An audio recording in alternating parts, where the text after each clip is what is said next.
And it goes on and on and on. Yeah, Pierre Caffer and Emmanuel Collard at the moment. Well, I'd like to say side by side. It looks like they might well be fairly shortly here. It's Ferrari versus Corvette. It's 1 and 2 in the class. This is about GT2 honours at the moment. But as nighttime calls, I can tell you as well, he'll be getting the call, Will Collard, in the Corvette, to come in and get that light fixed. You cannot get out there when it's dark without your light. In fact, Liz, update, can you drive during the day as well with that? No, not in this level of racing. It's the same in the American Le Mans series, and I believe the LMS as well, where you do need to have your lights on at all times. So I'm waiting to see when he's going to get the call. Surely the team at this stage has probably been told already that they need to call him in for it, and I'm not sure what's going to happen there. We'll just have to wait and see. Well, I'll tell you what nearly happened to one of the Audis here, just coming up on the outside the 7 car with Dino Capello on board. He's on a hurry up. He knows there's a battle going on here. He's got to respect that fight and the lines that they might take, and he was very, very lucky that Emmanuel Collard had his wits about him there. And yes, that is his crew. I think he may well be coming in next time by. Oh no, he's gone by once more.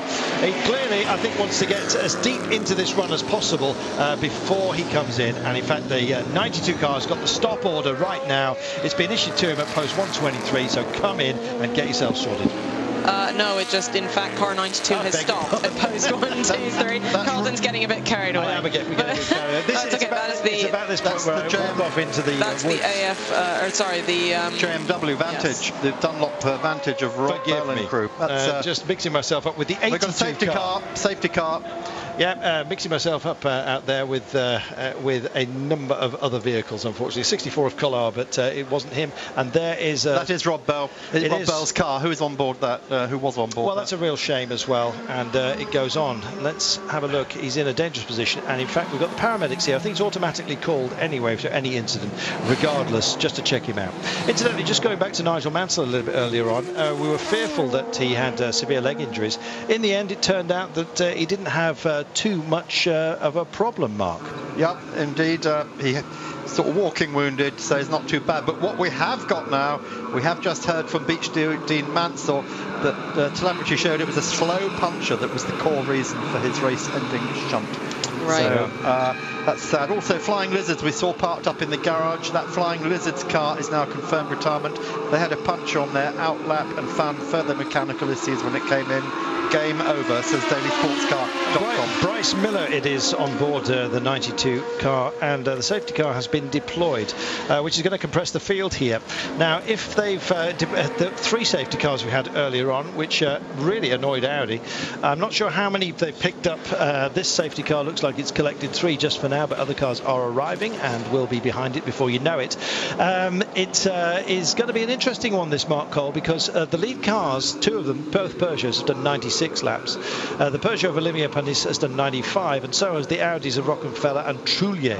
Now, where they get picked up on the course is going to be a matter of debate, and I think this one's going to rage a bit because Audi feel very aggrieved about the pickup pattern from the first safety car issue off the back of the crash of the number 5 car. Yeah, the ACA regulations are quite specific. They're not obliged to pick up any of the race or class leaders, Liz. Oh, right, okay. Well, technically they should. In decent racing matters, they should. This is the difference between us and ALMS. Exactly. This is the huge difference, because in ALMS they do pick up the class leader, which I think is right. I think that's the way it should be done. It keeps the racing. It doesn't sort of, wrongly mess anybody up, because I think you should win the race by having good pit strategy, good safety car strategy, all of that. It shouldn't just be determined by outside forces. And what the safety car is also maybe going to do is either help or hamper the Corvette. We saw this amazing battle between Pierre Caffer and Emmanuel Collard, and I don't know how that's going to play into their hands. It could be good, but we saw earlier they were making cars just sit at pit lane. So however, I don't know if this will be good or if he's allowed to come in under this safety car period here, and that's the reason why they've got debris all over the track. That has been there for an hour or so. Right, but clearly they've got a chance as well to actually clear some of this. If he does come in and gets his light fixed, he may well be not drop a lap here, that kind of thing. I'm not quite sure how quickly they can make that change, or whether they'll just do a whole no section. We'll see. It depends on what bits are screwed to what out there, but he's clearly still only got one light, and it's in this bunch that we have our battle for that GT2 lead. So he didn't get the call, I beg your pardon. Yeah. Getting my numbers mixed up. But the 92 car certainly, we just hope he's okay, to be honest. Bryce Miller out there, we saw him walking away from it. So. But you've got to check for concussion and all that kind of thing. Still can't see how much damage. Oh dear, and there is. That's Rob Bell's car. He won't be happy about that, will he? Chance as well for a little bit of sweeping to go on and some areas of heavy braking where there tends to be just a little bit of gravel at the moment. It's tidy up time here. To what extent will Daniel Posner have been waiting for something like this, just so they got a chance to do a general clean-up? Oh, I don't know if he'd be waiting for it. I'm not sure if he'd really ever want to have a big long safety car or anything. It detracts from the racing and it ruins someone's day. But certainly it's an opportunity for the crew to make an effort to give everybody a better racing line and a safer track to drive on. It's interesting just looking through the field here. Safety car signs, as you can see, in many different forms.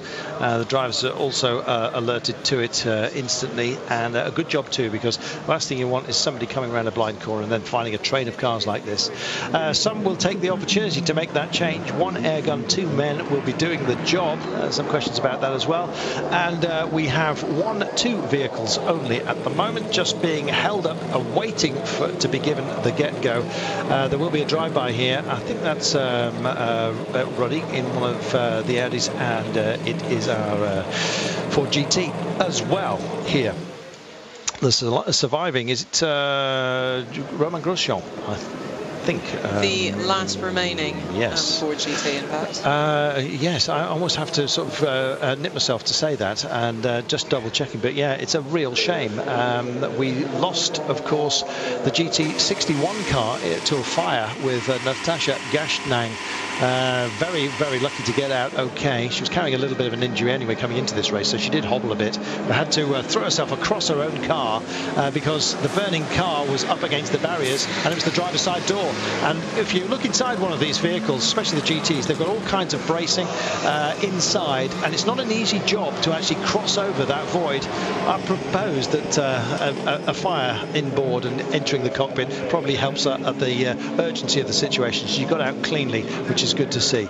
And as if by magic, there it is, the burnt back end of that vehicle. Just bear in mind, these Ford GTs are built only for 1 hour races normally, so it's already something that they've lasted this long into the night. They basically, two of them have almost managed 1,000k essentially, because we're at about the 6 hour mark, so at least one of them's made it. While we've got this hiatus, question from Tarek from Tunisia, very good one actually.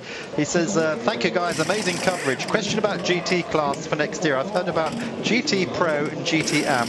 I don't really understand what it all means. Could you explain? Liz, let's throw this to you. Well, as best I can, because I know there's basically going to be a grading system. It's considered, bronze, gold, silver sort of type grading system of the amateur who will be put in with the pro. I know there are going to be two different sections of GT. There's going to be the standard full-up GT, which can be, tip-top drivers, cars, everything, factory outfit, and then there's going to be the Pro-Am section as well. But how the actual grading will work, I don't know. And I actually recently just spoke to Scott Atherton of the American Le Mans Series, and they have a similar section there, and I asked him how the grading worked, and he said even for him it's a bit of a grey area. So there's somebody up there important that knows how it works, but it's not me, I'm afraid. But what you will see, it'll be called GT Endurance next year. GT1 will be gone, it'll only be GT2, and as we said, subdivisions of Pro and Am drivers. So what it means basically is that you can run an all-factory driver team in one category. So I mean, you could have Fisichella with Alesi, and perhaps even Fernando Alonso if he's not busy in Formula 1. Well, it's almost handover time, as we have, sadly, yet another safety car here. The procedure brought out because of Bryce Miller's Aston, unfortunately, has just come off in a dangerous position. So as a result, the safety car is out once again. I suspect fairly shortly we may well be taking one of our commercial breaks. In the meantime, the safety cars do continue to circle here. So it's time then for us to make our farewell. Don't forget that website. We will be back back a little bit later, Mark Cole, myself and Liz Halliday. In the meantime, it's Martin Haven, Jeremy Shaw and Stuart Hall who will be taking over, with Johnny Mullen dropping in as well. So you'll be in very, very capable hands. That blue light on that 77 car is very, very annoying, but it's clearly got through, and underneath scrutiny, he hasn't been told to turn it off. So we'll take our leave. We'll be back live after this. Welcome back to Le Mans, where the safety car is still out after the incident that involved the JMW Aston Martin. Well, the car has been in dreadful brake trouble since the beginning of the week, and it seems that it has now been caught out. Safety car is out, with Alexander Wurz leading in the number 1 Peugeot. Although, strictly speaking, of course, when I say the safety car is out, I am speaking in a singular when there are more than one. Indeed, there are more than 2 safety cars here at Le Mans, circulating with queues of cars behind them. There are 3 of them. Hello, everybody. Welcome back to Eurosport's live coverage of Le Mans. Martin Haven here, alongside me, Jeremy Shaw and Stuart Hall. And Stuart, for the drivers, a particularly frustrating period. You're all pumped up, you're sweating like a beggar, and really in the groove, particularly in some of the really close battles we've seen, and yet you're now stuck behind the safety car, circulating, well, for who knows how long. Yes, it is a frustrating period, Martin. The safety car's out again. We had quite a nice long period of a few hours where we had some good running, but going by Bryce's shunt, the car's in a bit of a dangerous area, so it's best to bring the safety car out, get that car removed, get a bit of debris that's around the track cleaned up, and then get the racing underway. Yeah, I think you're right there, Stuart, and a good opportunity for the track to do that. There's a look at Dr. Wolfgang Ulrich. One of his cars just made a pit stop there. Dindo Capello brought the number 7 car onto pit lane, I believe, under this caution period. I don't think yet any of the other leaders have been onto pit lane. It's, as we saw earlier on, it's very difficult to figure out your strategies when you've got 3 cars on the 3 safety cars on the track, because when you come in, you do take on your service and you go to the end of the pit lane, and you have to wait then for the next safety car to come past, and then you can rejoin the line behind that. Always assuming that the judge of fact at the end of the pit lane remembers what the rules are and actually lets the cars out instead of holding them there forever. Well, yeah, he holds them until the next safety car comes past. That's the rule. That's not actually the way it works in the first safety car. That's why the Mark VDS Racing Ford lost 1.5 minutes waiting with 2 safety car queues went by. Yes, I missed that one. So yeah, unfortunately, it's a fiasco done. And then yes. So they opened the pit. Well, it was that when there were only 6 cars behind that particular safety car. Yeah. So they had a very short window then to open. If the Mark VDS car wasn't there by the time the last car went past. He was there waiting. Was he? Okay. Oh yeah, yeah. Yes, I'm afraid the judge of fact was asleep at the wheel. Indeed. Fortunately, we've seen that quite a lot. It would appear, but so you're going to lose track position, and it's all very complicated, absolutely impossible to explain. I was talking yesterday to several of the strategists down at pit lane and asking them, well, how do you figure this out? And they said, we really don't know. And it wasn't just one guy that said that, it was 2 or 3 different race engineers or strategists said the same thing. It's luck of the draw, it really is. Yeah, Stuart, when you get race engineers at this level going, best guess is we might possibly get away with something, then you know that as soon as the safety car comes out, everything gets thrown up in the air, and that's not really the way anybody wants to run their race. It does, and it is massively frustrating for all the race engineers and strategists down the pit lane, but I think it's the same for everyone. It's luck of the draw, really, and you're either lucky and you get helped by it, or you're unlucky, like in the Mark VDS Racing Ford GT's case, and you don't get helped out by it. But some people will be rubbing their hands together now. Some people will be thinking, oh darn, we've just come into the pits and safety car's out. Yeah, I don't think there's many people going to be rubbing their hands with glee, to be perfectly honest. But in any case, what we have now, we've got the 2 factory Peugeots, numbers 1 and 2, out quite a long way apart. I think they are separated by a safety car, and then another safety car farther back is Olivier Panis in the 3rd placed car number 4, the Oreca car. So it's all rather messy, this, in my opinion. Then we've got the pair of Audis, another lap back, and farther down the order we've got Nick Leventis is still at the wheel of the Stracker Racing HPD. They are leading LMP2. I believe there was a problem for the Marco Werner HPD chassis of Highcroft Racing a few minutes ago. I believe they might have had a puncture. Yes, they did. Yeah, I just spoke to Paul Ryan on the way back up to Booth. They have had a puncture, and they had taken the lead before that. So, but they were due to surrender it as the pit stops flip-flopped around again. So yes, they had taken it during the pit stops and were due to. I think he'd overtaken before. I thought he'd overtaken before the pit stops because Nick Leventis certainly wasn't going as quickly as was Marco Werner. Although I have to say, Nick was doing a pretty respectable job and turning some not bad lap times in that car. Yeah. Further down, they are 13th and 14th overall, the two HPD cars, and they are, I think, a couple of laps ahead of Miguel Amaral, who's driving the ASM Kiffel car in third place at 16th overall. In 21st place overall, the first in GT1, which is now the Luc Alphonde Corvette. I think that's because Romain Grosjean, who had been leading the number 60 Maytag competition for GT, had been leading GT1 for most of the afternoon and evening. I believe that has made an extra pit stop recently, so that is why I believe he has relinquished the lead in GT1 to Patrice Goussouard in car number 73.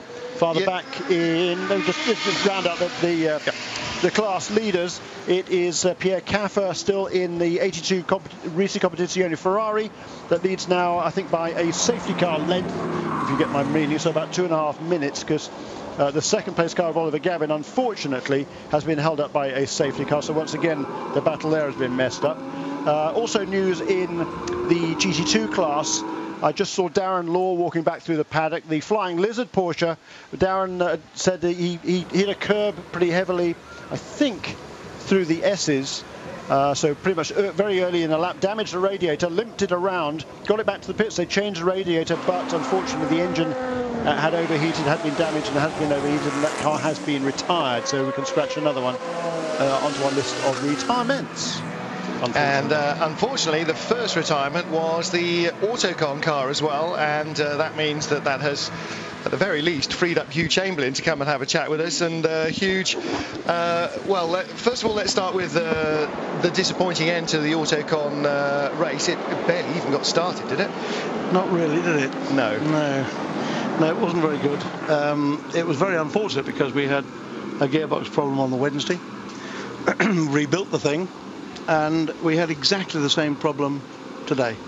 Now, we're being told that the safety car is due to come in this lap on our screens. This looks like the end of the lap to me, but that safety car, well, I don't know where exactly he's going to come in to, but clearly that safety car is not coming in this lap. So or has he just stopped? Has he just slowed down to let them all go by? No, more muppetry going on there. So, yeah, it didn't start exactly well. And I mean, the car had come hot foot from Mazda Raceway Laguna Seca. So, I mean, those guys were really up against it in terms of time, preparation, getting here and everything else. But, you know, they had a hard start and it didn't get an awful lot easier either. No, that's for sure. On this pace car business, that was probably the pace car that stopped at the beginning of the main straight. Perhaps. Don't even get me started. Hindhoff has said more than enough in the last few hours for all of us for the rest of our lives. Oh, I haven't heard all that. I've been sitting out of the back quietly crying about the fact that... that's not what you're supposed to do. Behind the safety car? Behind the pace car. No, yeah. I know that's wrong. And he's either hit something and dropped bits off. He's trying to make it worse now. Indeed he is. He missed the barrier, trying to reverse it into the barrier. He missed it there. He didn't miss it entirely, though, since he's now got a great big hole in the left front and most of the splitter is missing. What on earth has he done there? And he's not the only one, because that's our LMP2 front runner, Nick Leventis, has beached the number 42 Straka HPD in the gravel, and that evens the score with Marco Werner's puncture for their rivals at Highcroft. Huge safety cars. I mean, you know, long into the race, in the middle of the night, we often say the real danger is that drivers just slightly nod off, but dear oh dear, in broad daylight? Yeah, well, once upon a time I had a guy that went off behind the pace car at Spa, hit the barriers, and then decided that the best thing to do, having hit the barriers and taking a quarter of the back of the car off, the best thing to do was to change up, which meant that he actually hit the barriers more at a greater pace the second time. and that was behind the pace car, so nothing surprises me. I hope he had the good grace to park it somewhere before he got back to the pits. Lots of smoke coming off the Audi. Nick Leventis will get dragged out to the gravel, and luckily it is behind a pace car, so he's not going to lose a huge amount of time. But on the other hand, the team could, oh dear, well, it is at the Dunlop Bridge, so the team could have done with an awful lot less drama than that. He is dragged out. They were, oh dear, it was his in-lap as well. They were trying to get a pit stop done during the safety car period. They probably will now anyway. Yeah, this will at least extend the safety car period, so it'll give him a bit more time to get around, maybe get into the pits and not lose too much time. And that is a major disaster for the Stracker Racing team, because they've done a sensational job this afternoon. It was Johnny Kane who started that car, handed over to Danny Watts, and they were well out in the lead. They pulled out a gap of about 2.5 minutes over the Highcroft Racing HPD, and that was not assisted by the safety car. That was sheer pace with which they managed to do that, and now it's all been thrown away. Well, did he actually get passed by one of the safety cars while he was in the gravel just there?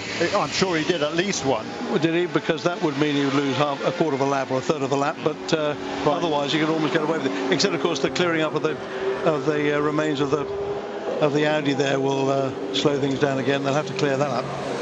Yes. Gives us more chance to chat, at least with Hugh Chamberlain. However, the ACO are still insisting the safety car is coming in this lap. One or some or all of them, possibly, but possibly not as well. So, but not the ones we can see. No, well, not the ones any of the drivers are following. The Audi is on pit road, and it's a fair bit of crunch work. That is pretty second-hand, isn't it? Mind you, they will just take the nose off and charge him as they. Hopefully, they'll swipe his credit card as they put the new one on. Trust me, they'll have done that before he got in the car first of all. Ka-ching! That'll be eye-watering, won't it? You were explaining about your car, I believe, were you not? No, I was trying to make sure I didn't have to explain about the car. I was hopeful that I was going to change the subject sufficiently to be able to get around that. Yeah, you have been working with the Autocon team this weekend. They're based in San Diego. It's a small team. And sorry, just to interrupt. In the garage, that wheel is wobbly and didn't ought to be. Ka-ching. No, that's another pound. Yeah. I think that might go back into the garage. Another pound of flesh, I think. Well, and that too. Yes. Right. Yeah, here we go. The problem with our gearbox happened on Wednesday and took quite a bit of time to put right. But right is not the term I'd use anymore. It was, we rebuilt, put another gearbox in, and unfortunately exactly the same thing happened. So we still don't know. We thought we knew why it had gone wrong the first time. At least the royal the gearbox man thought he knew what was wrong. He rebuilt another one, or another one was rebuilt, and exactly the same thing happened. So I fear they did not find out the cause, and certainly didn't put it right. And further than that, I'm not prepared to discuss it. And that left the car completely and utterly stranded? Yeah, because it's not a case of a small adjustment, it's a case of the whole thing's exploded inside. And come back on a flat bed, and 23 hours and, what was it? 58 and a half minutes, I think. Which is not funny. The drivers are distraught. Yes. As they ought to be. And the mechanics, of course, who are, in fairness to them, are all part-timers. Well, that safety car pulled out, and the green flag is being waved, wherever that is. And here comes... except it's not being shown on the graphics. Yes, we are told the safety car has pulled off. Dear God, I didn't think they could mess it up worse than the last time, but apparently I was wrong. Oh, yeah. They have messed up the release of the cars even worse than the previous time. So another safety car period falls spectacularly short of even remotely acceptable standards. Yeah, and we are racing once more. And once again, I don't think the pace car picked up the race leader, which to me just makes it ridiculous. That's a mere bagatelle compared to all the other bodges. So Nicola Minascio, we just saw a brief glimpse of there. He's in second place, was stuck behind that pace car and another couple of P2 cars. He was very circumspect, wasn't he, going into the Dunlop curve on the restart there, Hugh? Yeah. Yes, he was. One would have thought he'd want to get past them as quickly as he could. But A, cold tyres, and B, what's happening? Well, really. Why is that safety car just stopped on the straight? What was going on with that? Do safety cars not pull into the pit lane anymore? No, they don't, because they pull in wherever they are. They pull in where they should have been. That was halfway down the straight, and the other one somewhere near Arnage, is it not? Ridiculous. However, we are racing once more, and a combination of cold tyres, and I'm not quite sure what on earth is going on this, slowed Nick Minascio down. This is Alexander Wurz putting a lap on an Audi.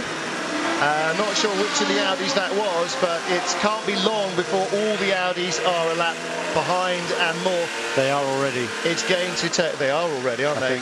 Yeah. It is going to be a very, very long 18 hours, just under, before they are finally put out of their misery. I think Audi are now just going to have to grind on, Hugh, and just get to the end and do whatever it is they can do to rescue some kind of morale out of this, because they are going to be trampled by the Peugeots.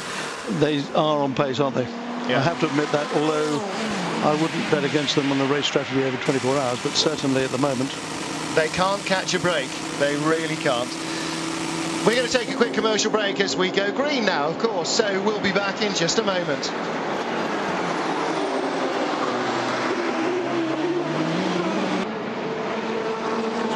Welcome back live to Le Mans with 17 hours and 42 minutes of the world's greatest endurance motor race still to go. We have just returned to green flag racing, and into the pits have come a selection of cars. We'll catch up with that action in a minute.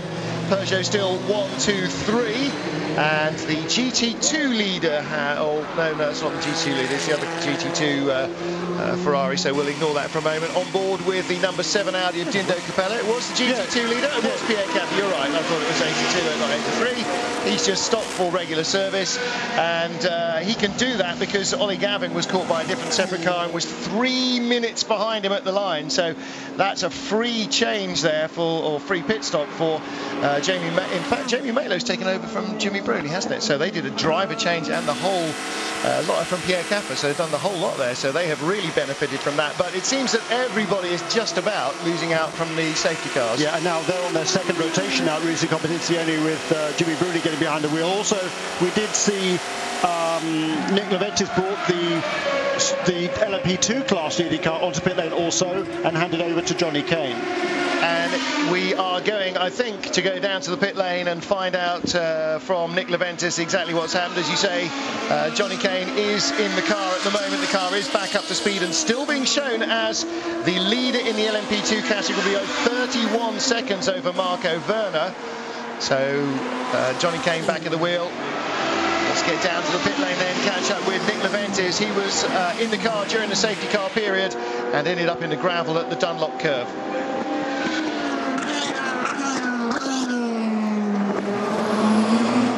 Nick, what happened exactly?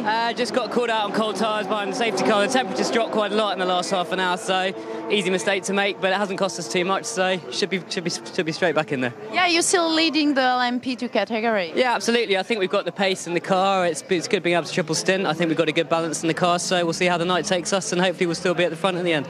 Yeah, you such have good drivers behind you. Marco Werner, David Brabham is such a good race for you. Absolutely, it's great to have them as competition, but I mean, at the end of the day, we want both cars to finish, really, but we'll try and finish in front of them if we can.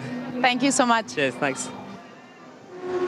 Well, Nick Leventis almost got a get-out-of-jail-free card there. As he said, probably if there hadn't been a safety car, he may not have made that error as the tyre temperatures plummeted, but at least the safety car was out long enough for them to get back to the pits without losing an awful lot of time, certainly without losing the class lead. Now, we were hoping to get a little bit back up to speed on what happened to the number 61 Maytech competition Ford GT, because one of the 3 drivers, Rael Frey, has joined us here in the booth. First of all, welcome to Le Mans, because I guess this is your first time here, right? Yeah, absolutely. It's my first time here in Le Mans, and it's great to be here. Thanks a lot. It's a very different race. I've seen you racing in Formula Renault, in Formula Master, you know, junior single-seaters on you know, purpose-made race courses. This is very, very different. First of all, the car must weigh, you know, 3 or 4 single-seaters and feel like it. And secondly, you've got a very different track to play on. How have you found it? Yeah, it was not easy, but in the end you have just to handle with it. You have to get used to the car, to the track. In the end it went quite well.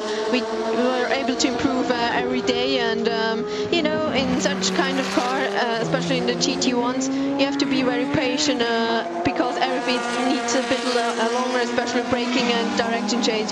But it's getting better and better. And a wonderful opportunity for you this year, Rahel, doing Le Mans 24 Hours and, of course, the GT1 World Championship as well. Some of it, anyhow. Yeah, exactly, some of it, because normally Natasha and Cindy will drive the Fiat GT1 World Championship. So Natasha, we saw obviously very dramatic the way the car stopped. She was clearly aware that there was a problem. I don't know if she knew there was a fire, but certainly a lack of power or response from the car or something. Pulled over to the marshal's post, and we could clearly see, I'm sure what you could from the TV pictures, dramatic end to your race. Luckily we saw her, although the driver's door was by the barrier, she managed to get out of the other side of the car, and she seems to be okay, so I'm guessing there are no problems with the smoke or anything. No, absolutely. It looks dramatic, but she's well, so that's the important thing. But unfortunately, we are out of the race. We don't know exactly what happened. It could be that we had a leak, a fuel leak, because the car used a lot more fuel than it normally should.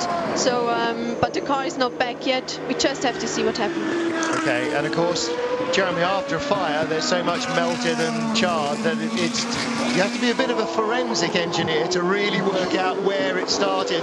As you know from your Austin Healey driving exploit. Yeah, true, but the smoke out of my car was clearly electrical. The fire that they had in Rahel's car looked like fuel. I mean, it was a clear flame out of the back, and we should say it certainly makes sense. You'd think that way. You know, some fuel had got out and leaked onto the exhaust, probably caught fire, and it was downhill from there. So great shame, because they're great looking cars, but the other car with Romain Grosjean, Thomas Much and Jonathan Hirschi is running beautifully.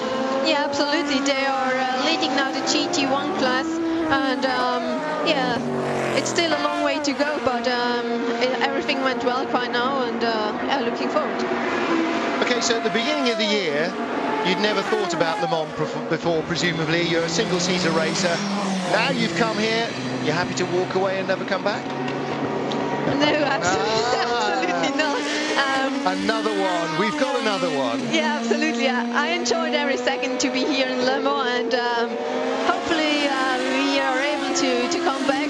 We got another possibility to drive here in Le Mans, just see what happens. Well, that would be fantastic. The more people we can convert to Le Mans, whether it's fans or drivers, the better we like it. So it's really disappointed to see you girls out so early. At least we hope that everybody gets to race into the night, even if they don't get to see the end of the race. But well, hopefully we'll see you back again in another competitive car. It'd be great. Yeah, thank you a lot. All right, listen, thank you very much for coming up to talk to us. Fantastic, Rahel Frey. Now then, and ironically, we're now going to get down to the pit lane and talk to Rahel's teammate. Cindy Alleman is being lined up for us, so I shall translate that from the French with any luck. Let's see how that works. Little battle under braking. Was that the GT2 lead just changing? It was. Ollie Gavin just taking the lead there in the chicane. Excellent action just at the right time as well. When I turn my attention back to the screen, Nick Minassian is in pit road with the number 2 car in second place for Peugeot. Benoit Treluyer in this number 8 Audi. Of course, Benoit spending a lot of his time in Japan still these days, racing in Nippon and Super GT. Clean screen there, a very quick turnaround for quick Nick Minassian. Just Fuel, out he goes. That's the 8th pit stop for that car. 7 stops cost them 7 minutes 32 seconds. And the 8th pit stop, go on, changeover.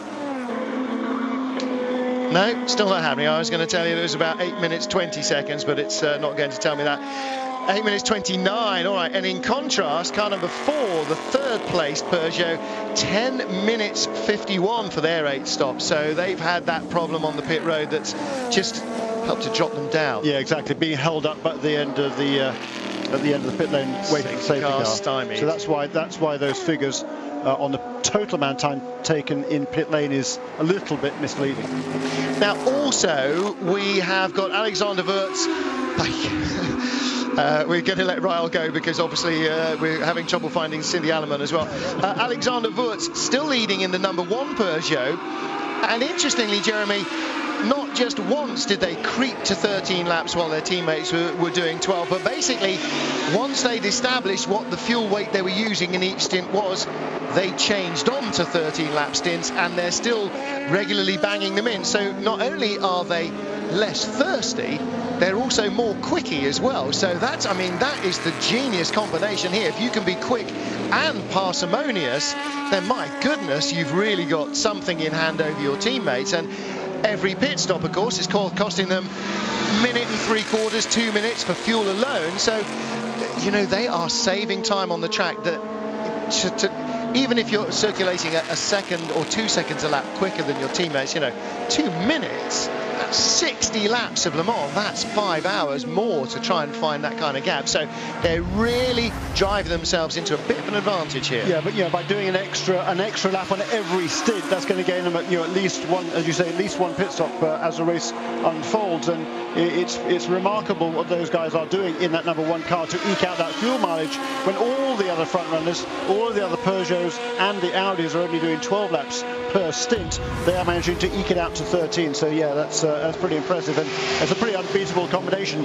You know, also by generally speaking, by going a lap longer on the fuel, on the hot tyres, that's going to gain you a few seconds as well, as we saw in, I think it was the second or the third pit stop of the day, when by doing that extra lap it enabled Anthony Davidson to leapfrog the number 2 car and move into the lead of the race, and they haven't looked back from there. Yeah, that's absolutely right. It's the equivalent of having a final run on qualifying tanks, isn't it? All right, the tyres may not necessarily be at their ultimate peak, but those extra few kilos missing in terms of used up fuel, and it makes you wonder why the other 2 Peugeot can't push that much further on their tankage. They're using the same chassis, exactly the same engine, mapping as well as everything else. You would assume, can it really be that Wirtz, Genet and Davidson are just Scottish by nature with the fuel when they come to the... I don't know.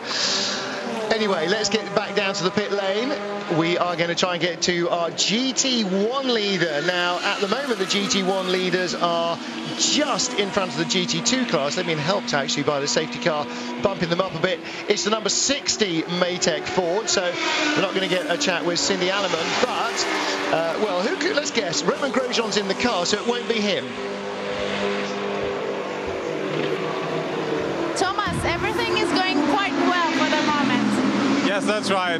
We had a very good start, and until now there are absolutely no issues. In the moment, Romain is in the car and looks like he's feeling quite well and doing very quick lap time, so there's nothing to complain right now. We are leading with a small gap already, and yeah, just hoping that everything will last and we can finish the 24 hours.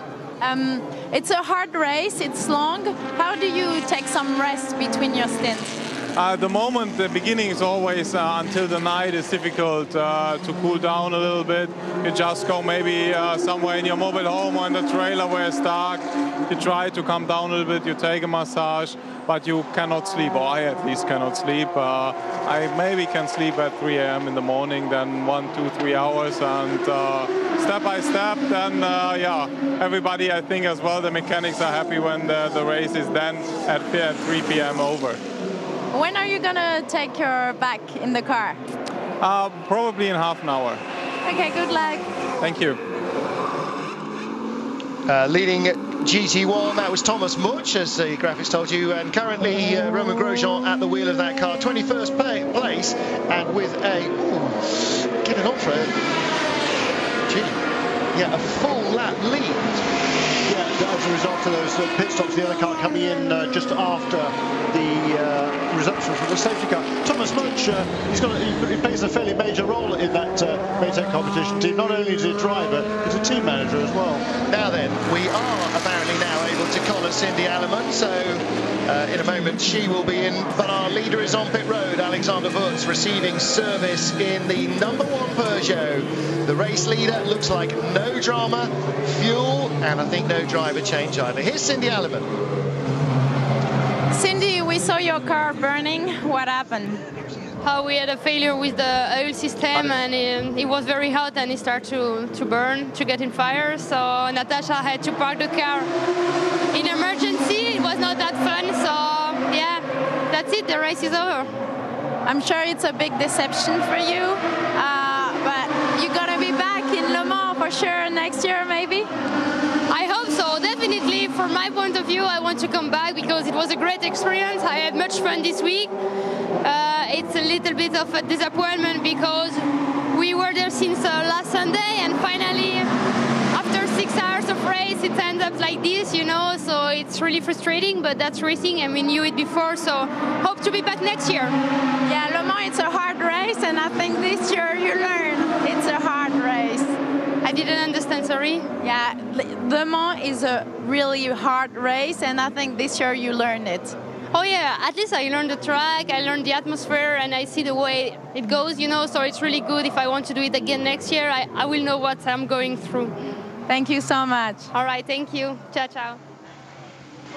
Well, this race is a hard mistress, and actually that's Cindy Alleman just kind of putting another little angle on it there, saying, you know, we've been whole for an entire week already. We've got to drive the car one stint each in the race, if that, and it's all over even before it gets to darkness, and that can be really tough. Now, we're going to take a quick commercial break in a moment or two. Pick up the action live here at Le Mans. The Audi mechanics taking a rest, and some of them have already earned it. Some of them may well be earning it as the evening progresses. Night is still a couple of hours away here at Le Mans. We'll be back.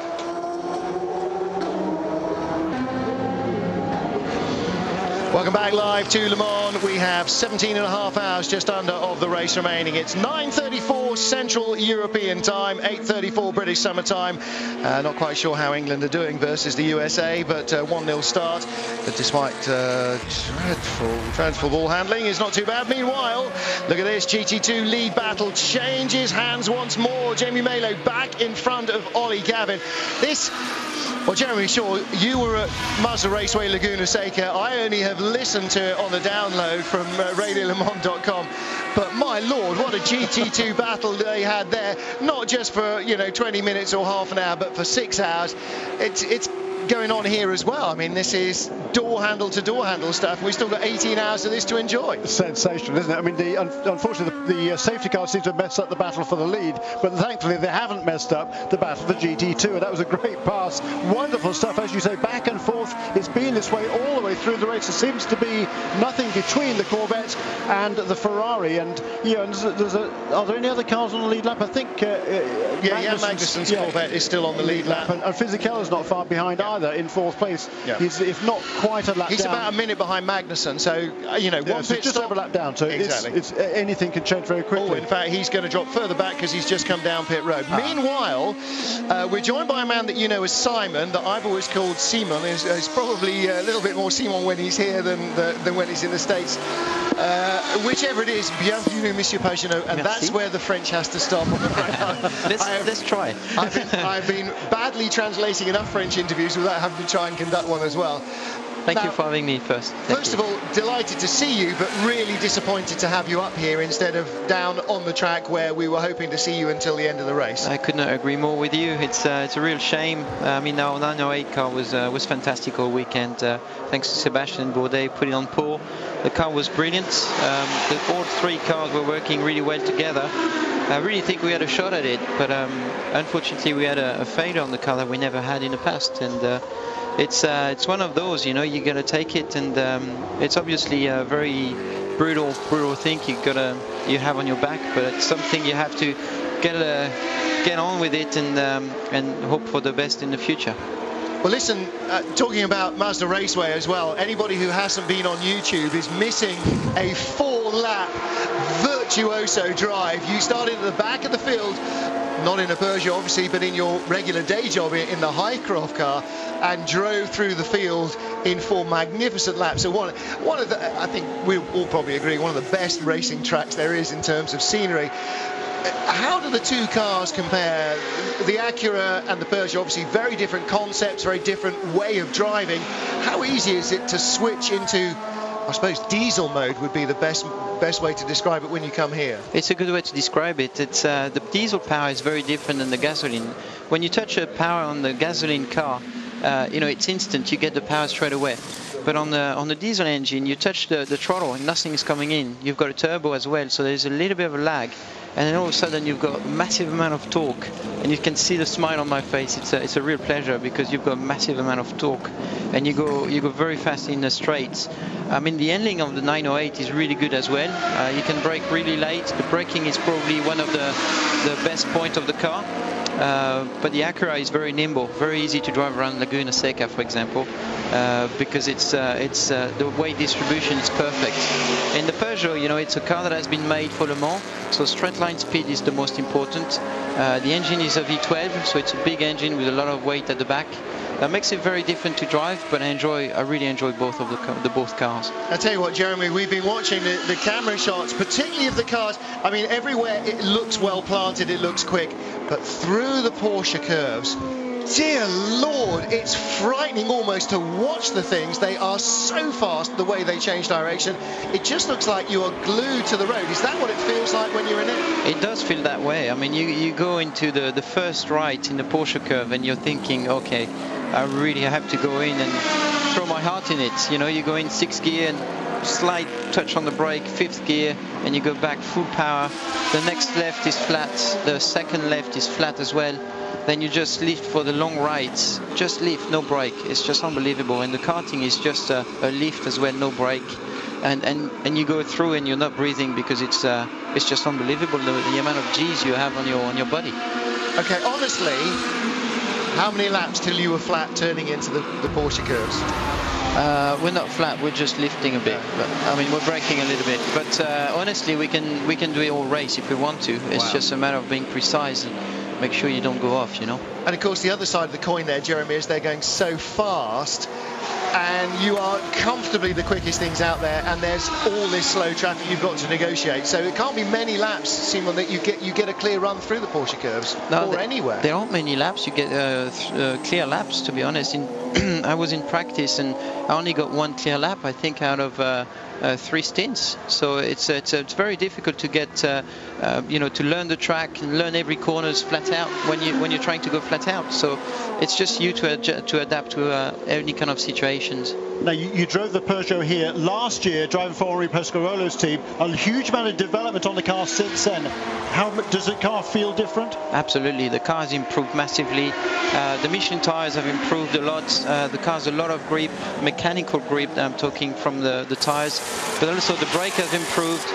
We've got less power than last year, but the engine has improved anyway because the engine people have been working days and nights at Peugeot for a year, and the engine is just unbelievable. You've got so much power down the straight.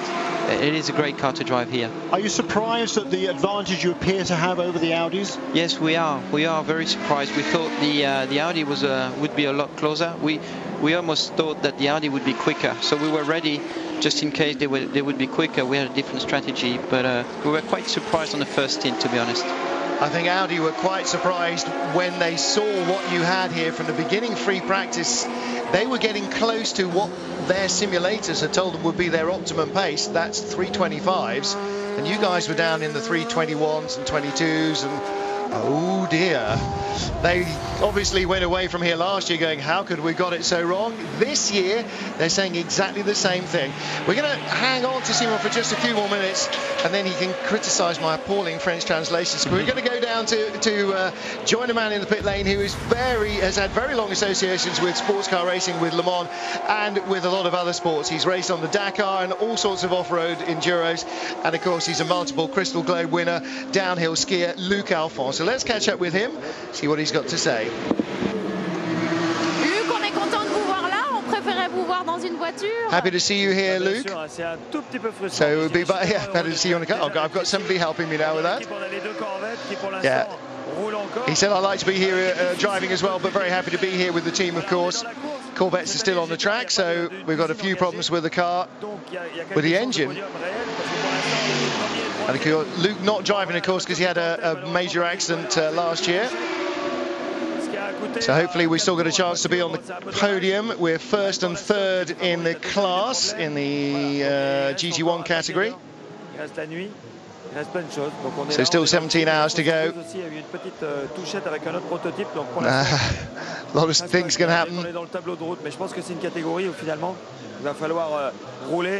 Very happy to be part of the Tableau de la Route, the overall show here, I think. So it's going to be hard to win this category. I think that's true of just about everything, actually.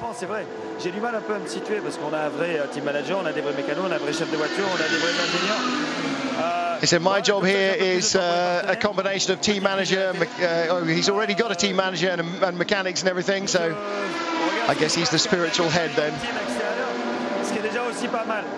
J'essaye de gérer les pilotes parce que pour l'instant, c'est 2 petites erreurs de pilote qu'on a eues. Et c'est pas facile, même sur l'ordi, de se calmer, etc. Yeah, looking over and seeing what they're doing and just being here as part of the team. Même si on veut se donner un rythme de course qui n'est pas le plus élevé, c'est quand même compliqué de gérer la mécanique, la casse, le trafic. Parce que cette année, les performances des GT1 ont été descendues.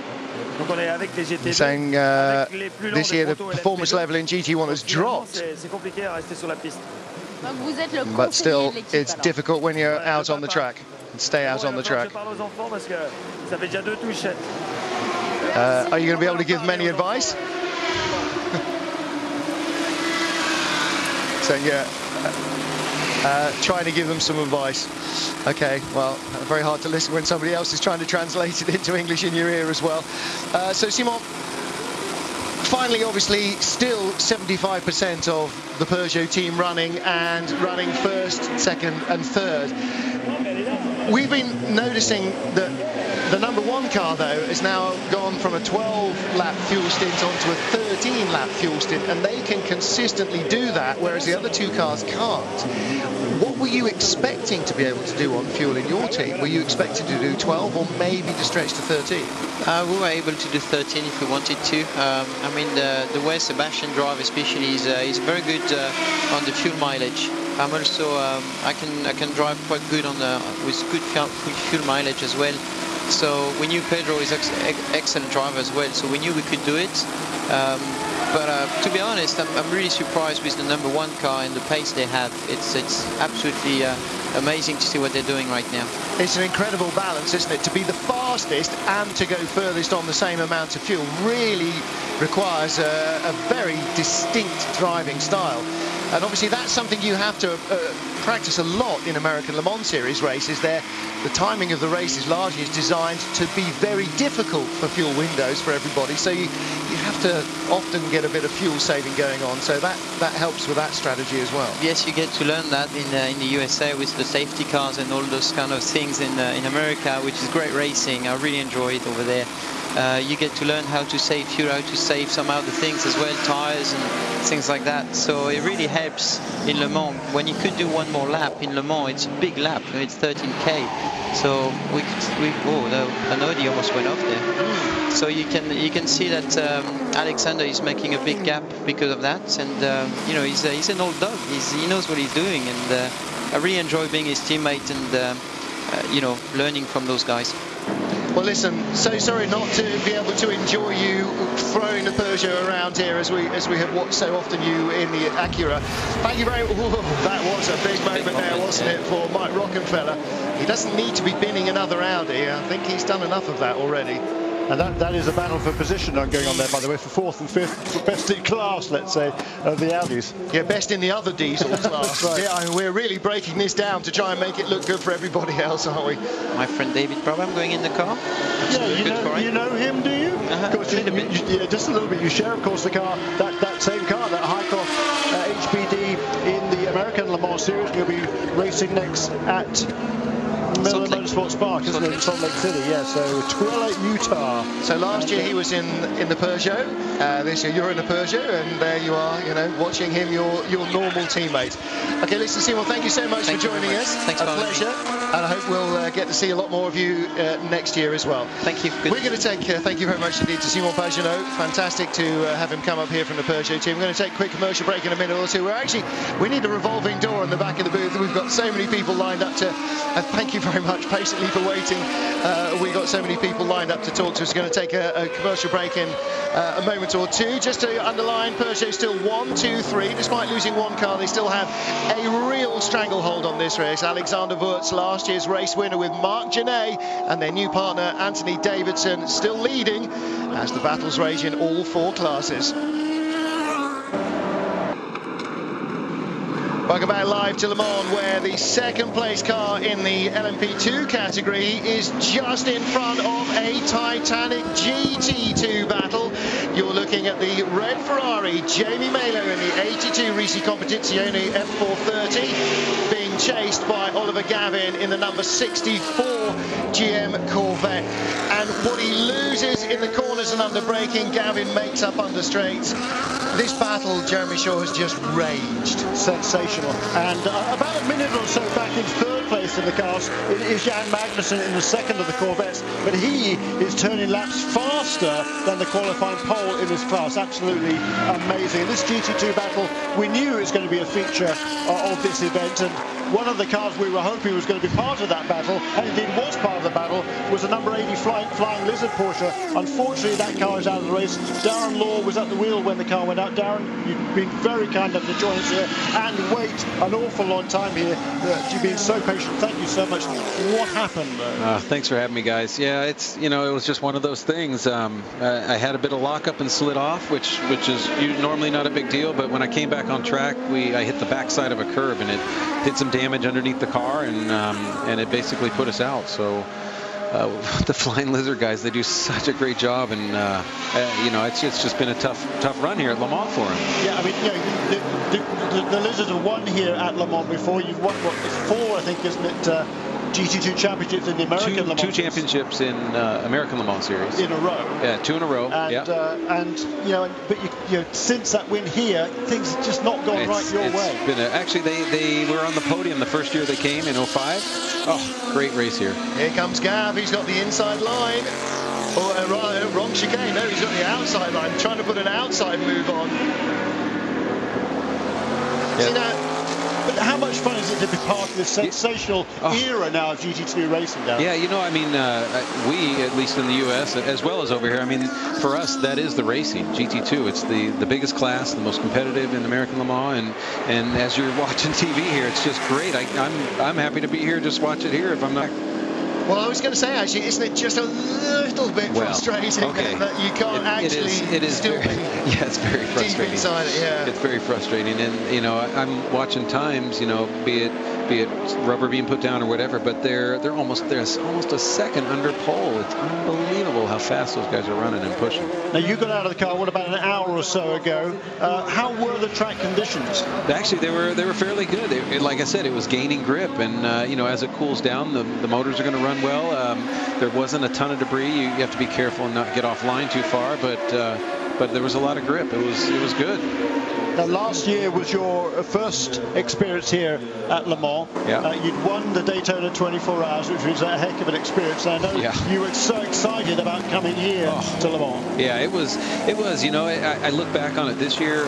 It's coming here for the first time last year. There's so much going on, and you've got driver parades and so many people. It's just it's almost too much. And this year I was really looking forward to coming back because I have some time now. I know the schedule, I know how it works, and I had time to reflect on it and think about it. So it was really enjoyable up to this point. Now, you come from a racing family. Your father worked with some greats in the sport, Mark Donohue and Penske Racing, and here you are, kind of, you know, taking a different avenue in the sport. Yeah. Well, my dad was a mechanic for Mark Donohue back in the 60s, and you know, I grew up in go-karts and moved on to Formula cars, but then I got into the sports car ranks, and that's actually where we met, in super touring, you know, and I've stuck with the sports car stuff ever since, so it's been really good.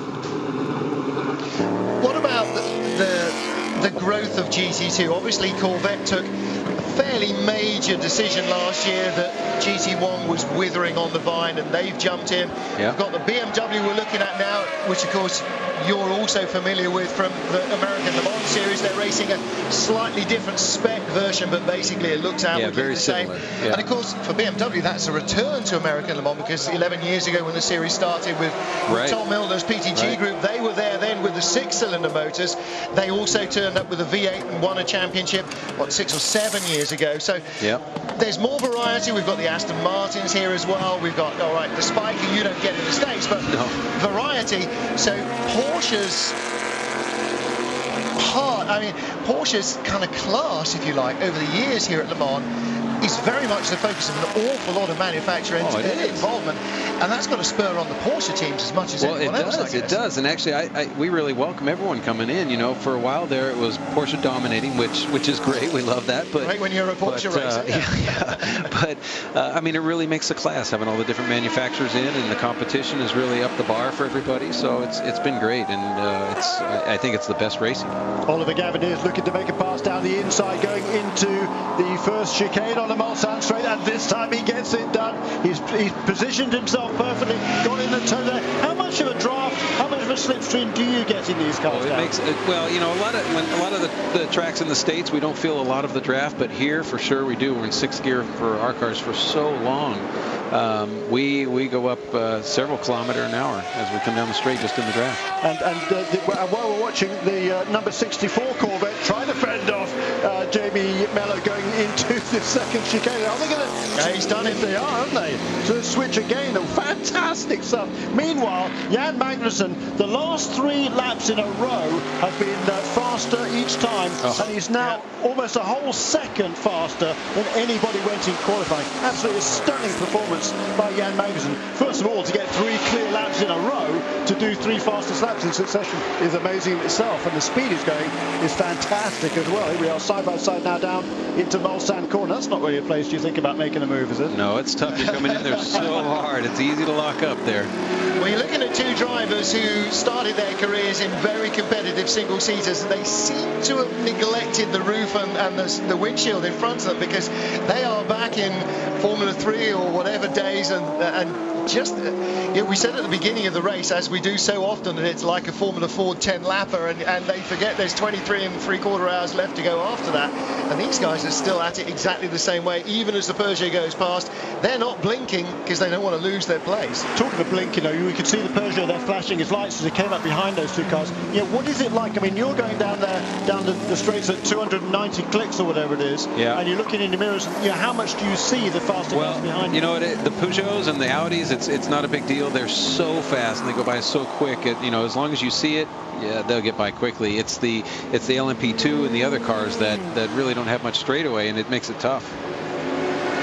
Right, we're going to get down to the pit road, and I guess Justina's got somebody else to talk to us. Let's catch up with the action on pit road. What an incredible fight with the Ferraris. You know, I think we saw a little bit of this in qualifying. I think the fans kind of thought maybe it was going to be a dogfight. This is some of the greatest racing in the history of Le Mans. We're very proud to be part of that at Corvette Racing. Yeah, it's just amazing to see this at this moment. Are you confident for the rest of the race? Oh, yes. You know, the cars are capable of this kind of pace. We work all week long to set the cars up so that they're good race cars. And obviously Ferrari has done the same thing. I think this is a battle that can continue on for the next 17 hours. It's going to be very interesting when it gets down to the end. I'm sure we're going to come back to see that with you. I'll be looking forward to seeing you maybe in a few more hours, see where we are. Thank you so much. Thank you. Doug Feehan, the general racing manager at Corvette Racing, has been here so many times with these cars in the GT1 class. When they started in the American Le Mans Series with the C5s, they had a lot of power, overheated the rear ends. For years, they were the underdogs in the battle against the all-conquering Chrysler Viper. They gained supremacy, and really since then, they have dictated the pace of racing and the pace of development in GT1. And now, well, they're not dictating the pace in the GT2 category that they've moved into this year, but boy, are they right on it. Ferrari, for the last few hundred meters, has held the upper hand and currently lead the category, but that battle is barely even a car length apart. Peugeot lead overall. The Stracker Racing HPD is still leading in the P2 class. The Maytech Ford, the remaining Maytech Ford, is leading in GT1, and in GT2, well, toss a coin at the moment. It's either that Ferrari or that Corvette. One or the other will come into the pit lane after having blinked first, but there is nothing in it. And we still have Darren Law with us, and talking about the growth of GT2 in a way, and particularly in the States where GT1 has ceased to exist essentially. You know, it gives the fans just as much variety. The fact that the Vet is now on pit road in 3rd place, that's Jan Magnussen's pole-beating lap time car at the moment. The fact that the Corvette is in GT2, probably to even well-educated fans, doesn't make a lot of difference. We were saying earlier on, it doesn't sound any different. No. to any but a connoisseur with a tape measure, it doesn't look an awful lot different. You know, it's the Corvette as was. It's not like it's suddenly got a 1.6 litre four-cylinder motor or anything. No, that's we were hoping they would eventually finish up with GT1 and keep GT2, because you really can't tell the difference between the two They'd cars. see the error of their ways and come over to your side. That's what you're saying. Get some competition going, and it's been great. Well, it's great to win a race against lots of Porsches, but you can go Porsche racing for that. When you get to win a race against Porsches and Ferraris and BMWs and Aston Martins and anything else that can come along, then we're starting to look at some really entertaining times. It's great racing. Great racing indeed. Well, listen, I'm really disappointed you're not a part of it here again. Me too, believe me. After watching this, I wish I was still in it. I know. And the listeners have got such a strong heritage. I know there's a huge number of fans over here in Europe as well as in the States watching and listening and hoping for better things. We look forward to seeing you back next year. Thanks, guys. I'm sure we'll be back. Darren, thanks a lot for spending time with us. It's been a pleasure. We'll take a quick commercial break. Be back live at Le Mans in just a second.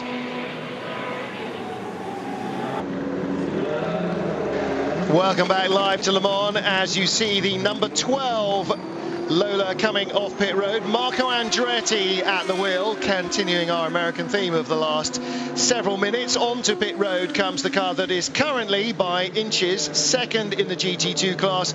Oliver Gavin at the wheel of the 64 CompuAir GM Goodwrench Corvette, and he will stay in the car.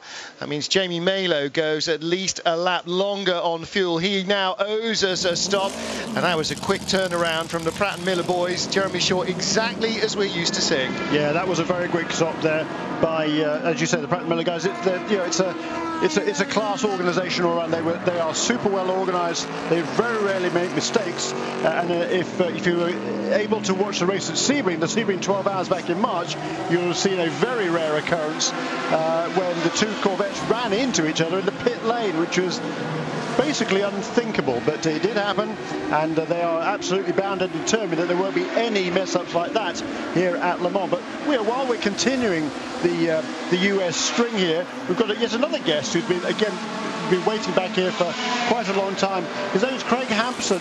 If you're not familiar with the name Craig Hampson, he has been with Newman House Racing now for 17 years. Yes, exactly, 17 years, basically for his whole racing career. He's worked as a race engineer with all the greats, with Nigel Mansell, particularly, of course, with Sebastian Bourdais. And Craig, there's a weekend off from the IndyCar Series. Newman House Racing is still running a car for Hideki Noda in the IndyCar Series in the United States, but this is a weekend off for you. What are you doing here? Well, thankfully, Mr. and Mrs. Haas allowed me to use some of my valuable vacation time and come to Le Mans for the first time. I've actually never even been to France before. When Sebastian ran for us for 5 very successful years, he and I became really good friends, and Le Mans is his hometown, and racing here is near and dear to his heart. And I kind of had the vibe that with all the good preparations they had done, he was going to stand a chance to run really well. So I decided to come and spend a few days in France. And what do you think? Well, obviously, I'm very disappointed that he never even got to drive the car in the race. Yes. You know, he did an outstanding job putting the thing on pole, and I followed the preparations that they did all week with practice and the changes they were making to the car. I thought the car had a really good setup on it. They had been pretty much quickest in every session. So I thought it was going to go really well, but they were bitten by an unforeseen circumstance. Just kind of one of those racing things that no matter how much money you spend and no matter how much you prepare, sometimes things come up and get you. In this case, the tub had a failure of the carbon fiber, and one of the front suspension links came out, and that cannot be fixed in pit lane, so he is done. He didn't even get a chance to drive the car. Yeah, so disappointing for the guy. And we were speaking there with Simon Pagenaud, and he was he very, very eloquently expressed the disappointment I know Sebastian would be feeling as well. Now, because you're used to the open wheel ranks, what is your impression of the Le Mans 24 Hours? You know, in coming here, I think most people in racing, they were fans before they became employees of racing, and certainly I was a race fan before I ever got it as a job. And actually, I was a sports car fan. I kind of like the IMSA prototype series in the United States. actually tried to get a job with Tom Walkinshaw just as all that shut down before I went to Newman Haas. So I'm very excited to be here. I see a lot of familiar faces in pit lane, people that I worked with in the IndyCar and Champ Car series. They're staffing cars up and down, though it seems like knowing me might be the kiss of death for this thing, because one by one people I know, their cars aren't running too well. You know, ex-Newman Haas drivers, Nigel made it only a few laps in the race. Sebastian never got a chance to drive. It even looks like it goes down through the generations, because Marco Andretti he's out there, but they're struggling. So I've got my fingers crossed, I'd say, for the guys from Highcroft. That's a Honda-powered entry, and we run Honda engines in the IRL series. And so I know some guys on that team, and I hope they stand a good shot here today. Well, with that kind of touch of luck, maybe you ought to consider a job in the announce booth. That's what we call the curse of the commentator. I shouldn't have said anything. Will Phillips, the race engineer there, is going to be furious with me. It is. There goes the Lamborghini, which again, here we are at 10 o'clock at night, so we'll be going, 7 hours in this race. Confounding all opinions. Indeed. The Lamborghini is still running. And yeah, we've had several retirements certainly in the race so far, but it is a tremendous race. I mean, unfortunately, we see pit stops here for one of the Signature Plus Aston Martin, lower Aston Martin coming in for a routine service there. Also the Oreca AIM engined car. But Craig, you know, we've got this wonderful battle with the diesels going on, but this GT2 contest, you've been watching it here in the back of the booth here for half an hour or so. It is fantastic, isn't it? Yeah, the GT2 battle is making the race really great for television. You know, I've always been more a prototype guy because I like the sort of high-tech nature and the science behind it.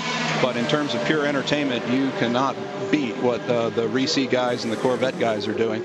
We see a lot of their racing in the United States. They kind of hammer on each other week after week, and you're getting to see it here in France.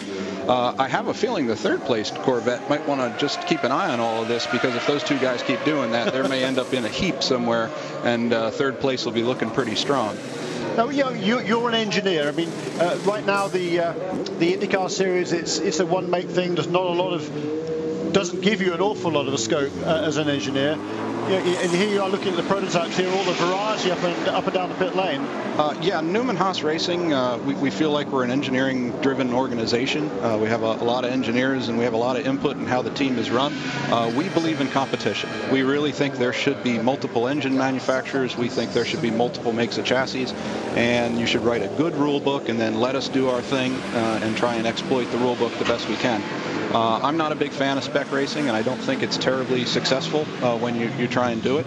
And that makes the ALMS or the Le Mans type of racing really exciting to us. The fact that there's all different things going on, and you know, if you look, both Audi and Peugeot have basically tried to solve it in the same way with a big diesel with a turbocharger on it, yet one of them's going 2 seconds a lap faster than the other one. That's pretty impressive. So I have some idea of how hard Peugeot had to work to achieve what they've achieved. Obviously, they've spent a lot of money, so has Audi, but it's all pretty neat, and something that I hope we get back in the United States more, that we can really take advantage of high technology, maybe environmentally relevant, kind of become more part of the real world than the spec racing series. So the other alternative is you have to start a sports car program where you can just look at the rule book and start with a sheet of paper or what's the CAD equivalent of a clean sheet of paper? A blank screen. Yeah, there you go, and design your own program and your own project. And boy, that would get some fans excited to hear that a team with the engineering prowess and success in Newman Haas were looking at sports car racing would be raising quite a few hackles. But well, we're always open to ideas. So if there's a sponsor out there or a manufacturer out there that wants to give Carl Haas a call, I'm sure he would be happy to listen to it. Oh yeah, I bet he would too. Yeah, and what engineer doesn't relish a challenge, and especially where you've got something you've never done before. And I mean, you know, Audi and Peugeot are going that way with the diesels, with all the different requirements of that huge torque and everything else. As our second place car and fourth place car come on pit road.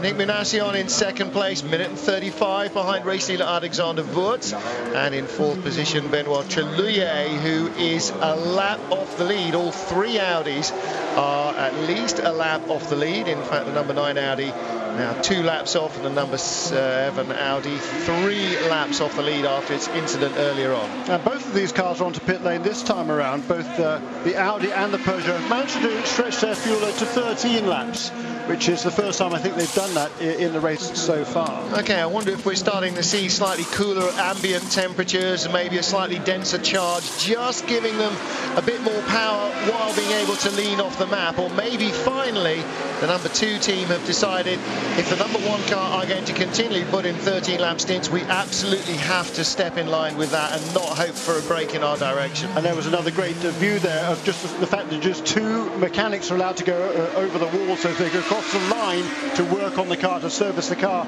just the single air gun, and it's a very well choreographed operation down the pit lane, which is exactly what our guest at the moment, Craig Hampson from Newman House Racing, is used to have been over the years in Champ Cars and the IndyCar Series. Yeah, obviously the way they approach the pit stops here is very different. A limitation on the number of people, so the pit stops take a lot longer. The fuel goes in a lot slower. I'm interested, you're keeping track of how many laps the guys are doing on the stints, and it's important to know the driver can have a big influence on that and the way he drives. And in fact, a lot of our success, I thought, in the Champ Car World Series was with Sebastian was because he could make really good fuel mileage. And I think he learned that actually racing here at Le Mans and brought it to the United States. And then when everybody saw how well he was able to do by going fast and making good fuel mileage, well, they started to do it too. Well, we had exactly that comment from Simon Pagenaud about how awesome Sébastien Bourdais was at driving this thing quick and saving the fuel, and that, yeah, exactly that Champ Car heritage has really paid off there. We're going to get a quick word now in a moment with Nick Minassian, who has just stepped out of the 2nd place number 2 Peugeot. So he's handed over to Franck Montagny, who started the car. So we're now fully through their first cycle of double stints, so triple stints then, so that's 9 stops completed for each of our lead Peugeots except for the front running one. Let's get down to the pit lane then. Nico, on vient de vous voir arriver directement vers votre ingénieur et vous aviez l'air de vous plaindre un peu du comportement de la voiture. Ouais, je dois dire que là c'était. Come back to see you. You just stepped out of the car. How is things going? You've just been talking to the engineer. Je galère autant comme ça dans un 908. Je sais pas ce qui s'est passé. Saying everything's going so well at the moment, but I'm having a bit of problem driving with it at the moment. So we got to make some changes. Okay, this is that's interesting. You're talking to the engineer to try and get a better compromise in the car. Having problems in the corners at the moment. Very hard to get it through the corners. We're not able to do good times. We're a little stressed.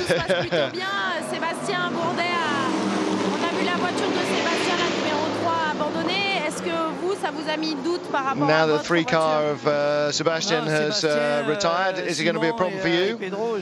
No, it shouldn't be a problem. 3 cars, you've only got 3 more cars now. He's saying 3 cars should be enough, but it's difficult for us already. That's racing. Now we've really got to focus on trying to get our car to the finish and make sure, paying attention, he says several times, to make sure we don't make any mistakes. Try and make sure we try and stay closer to the lead Peugeot. So interesting, Nick Minassian there with exactly the same problem that the Audis have. He was trying to stay in touch with the lead Peugeot, but whoa, hang on a minute, he's in those Peugeot overalls.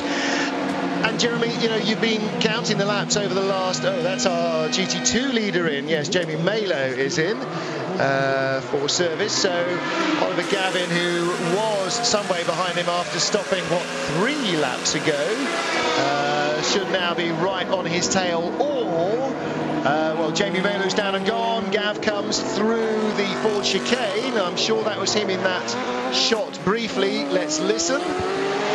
Yep, that was him there, right under our toes. As we get on board with our race-leading Peugeot 908, right up behind the BMW. Probably just as well in a lot of cases, we don't have microphones in the cars. Into pit road, I think, peeled off Alexander Wurz. Yes, he did. So he comes down pit road to make his stop. And that was Jeremy Shaw, another 13-lapper.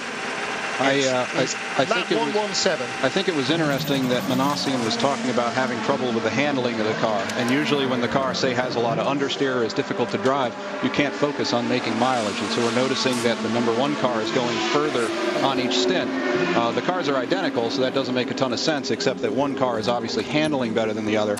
And that's why the drivers are able to make better mileage. Well, they've really got that #1 car in the sweet spot, and I wonder whether Wurz, Genet and Davidson had one tilt at pole and then went, okay, do you know what, we're going to spend the remaining hour of the session not going fast in the last 10 minutes before midnight Thursday, but concentrating on going fast in the 24 hours between 3 p.m. Saturday and 3 p.m. Sunday, because that's the big payday. And you know, sometimes you just have to concentrate 100% on the biggest target and let somebody else pick up some of the smaller stuff.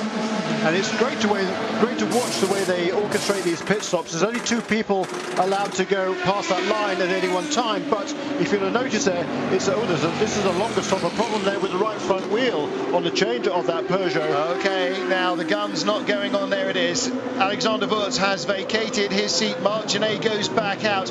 Always just the tiny little question mark. We're going to have to watch that car and watch its right front tyre for the first lap, just to make sure it's still actually on the car.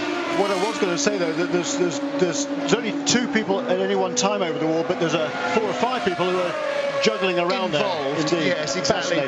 But only 5 can go across the line out of the pit road. Back out on track goes our race leader with Marc Genet at the wheel of the Peugeot.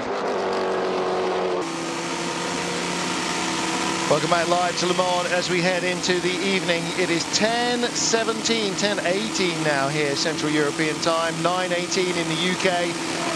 What's that, Eastern? I have no idea. It's 2 p.m. Eastern. That's -6 in Hawaii. Also, wherever you are, welcome to our coverage of Le Mans here on Eurosport, and wherever else you may be watching across the planet, because I know you don't necessarily have to be in Europe to be listening, so hello to everybody in Southern California. Marc Genet leads for Peugeot, has just taken over the lead #1 car, last year's race winner, sharing with fellow winner Alexander Wurz and newcomer to the team, Anthony Davidson. They lead now by getting on for 3 minutes from the #2 Peugeot. Their teammate Franck Montagny has just taken over from Nick Manassian, who was complaining about handling problems with that car, Jeremy Shaw, and that's what's leading to their relative high fuel consumption compared to their teammates. Yeah, that gap will be a lot less the next time the race leader comes past the start-finish line, as we see the number 15 car, Christian Bakkerud, there rejoining somewhat smokily from the pit lane. You can see now it's almost dark here. There is some daylight. It certainly isn't fully dark yet, but there's no doubt. It'd be a lot darker if it was as cloudy as a few nights ago. Yeah, quite. But conditions are very, very good right now. But that pit stop for Marc Genet, we saw that problem with the right front wheel. It looked like they lost the wheel nut there on that right front, and it cost probably 10 or 15 seconds. So Genet has just come past to complete lap. No, he hasn't yet come past to complete that 180. So we'll wait and see what the gap is between Genet and Franck Montagny. Just come past now has Marc Genet, and it cost I reckon about 10 or 15 seconds that pit stop. Well, so certainly in time spent in the pits, they've spent 10 minutes 10 seconds to 9 minutes 52 of their closest rivals in car #2, so that will certainly have taken quite a bit out of it. The Tommy Edelstriven RML Lola HPD Coupe comes in, and that is currently lying in 4th in P2 as we get back down to the pit road. Alexander Wurz, you're just coming out of the car. How is it going on the top of the field? In English or German? In English, please. English. Well, it feels good to be in the lead, because, said it before, you dream about the victory, you think about the victory, and you work 365 days for the victory. And now to lead is, of course, feeling good. But you guys at home, and it's very early in the race. It's a long race, but at the moment we are on target, we are leading, so that is very good. You were in our studio on Friday, and you were a little bit concerned about the Audis because nobody knew how quick they really are. What do you think now? Well, we had a very fast start of the race, but the average times of them are not so much slower. We had a bit of luck that car #7 had the problem, because after the second or third stint they had same average times, but we seem to be a bit faster in the pits and on in and out laps, So we pulled the gap, and that is quite good. What's the program now for you? I'm trying to speak to my engineer, but every TV station around the world is grabbing me now. But I will speak to my engineer, then get a bit of food, a massage, sleep, and go again. Okay, thank you very much. Alexander Wurz leading the race as he was at the end last year, and in fact equaling Jackie Ickx's 13-year gap between first and, well, in Wurz's case, most recent wins. He first won this race in 1996. He was just 22 years old. We've been joined in the booth by Brian Sellers. Brian, how old were you when Alexander Wurz first won the race here? 1996. I guess I was about I'm saying 13, 14 years old, I think, yeah. Welcome, Brian. Now, American Le Mans Series fans will know your name well. Singular racing fans will know your name well. But you're here in the booth at Le Mans, but we're not talking about a car that you're driving. We're not talking about a car that you should be driving, but it's retired. You're just here on holiday, or? Well, I would guess I'd say holiday in a way. Actually, Team Falcon Tire from the ALMS has decided that they want to up their efforts worldwide, and the best way to do that, I think, is to actually come to Le Mans and compete. And the only way to get an invitation to Le Mans is to actually be here and speak with the ACO and take in all the sights and the scenes, because as you guys know, there's nothing in the world like this place, and certainly you cannot come here without at least seeing it once or twice. So they're here, they've had meetings with the ACO, taken a lot of pictures of everything to try and prepare in hopes that, you know, one, we're prepared enough to come here and we have a good enough combination to be here next year, and two, that the ACO invites us. This Falcon Tires team, you did 3 races last year as a sort of toe in the water exercise in the American Le Mans Series, and now this year a full season program, and already you're leading races. Got to be thrilled with the way the program has developed and how you are getting closer and closer to the ultimate pace. Yeah, there's no question about it, and I think, to be perfectly honest with you, I think it's probably surprised everybody a little bit, myself included.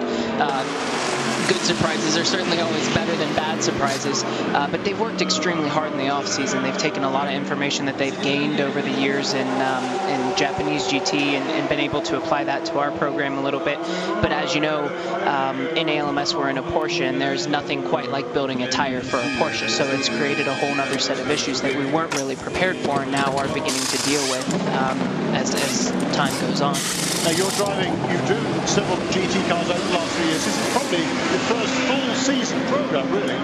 You've driven so on and off with various different teams. You have been here though to Le Mans before with the Panos. I did. I was here in 2005 with the Panos, and it is probably my first proper full-time season in quite some years, since actually probably 2005 with the Panos. And it's a different animal, the Porsche to the Panos. So fortunately for me, I have probably the best Porsche driver in the world as my co-driver. So you just kind of when your number's called, get in and do the job and learn as much as you can while you're in that situation. And you speak there of Wolf Hensler, who of course is driving here this weekend, and he's been a factory driver now for several years, a former Porsche Super Cup winner. How much are you learning from him?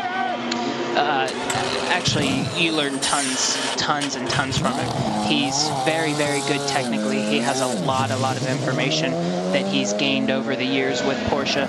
And as you can see, I think every time he gets in a car, he's money in the bank. I mean, in the Felbermeyer car, every time he's got in, the thing's gone forward. So there's always a lot to learn.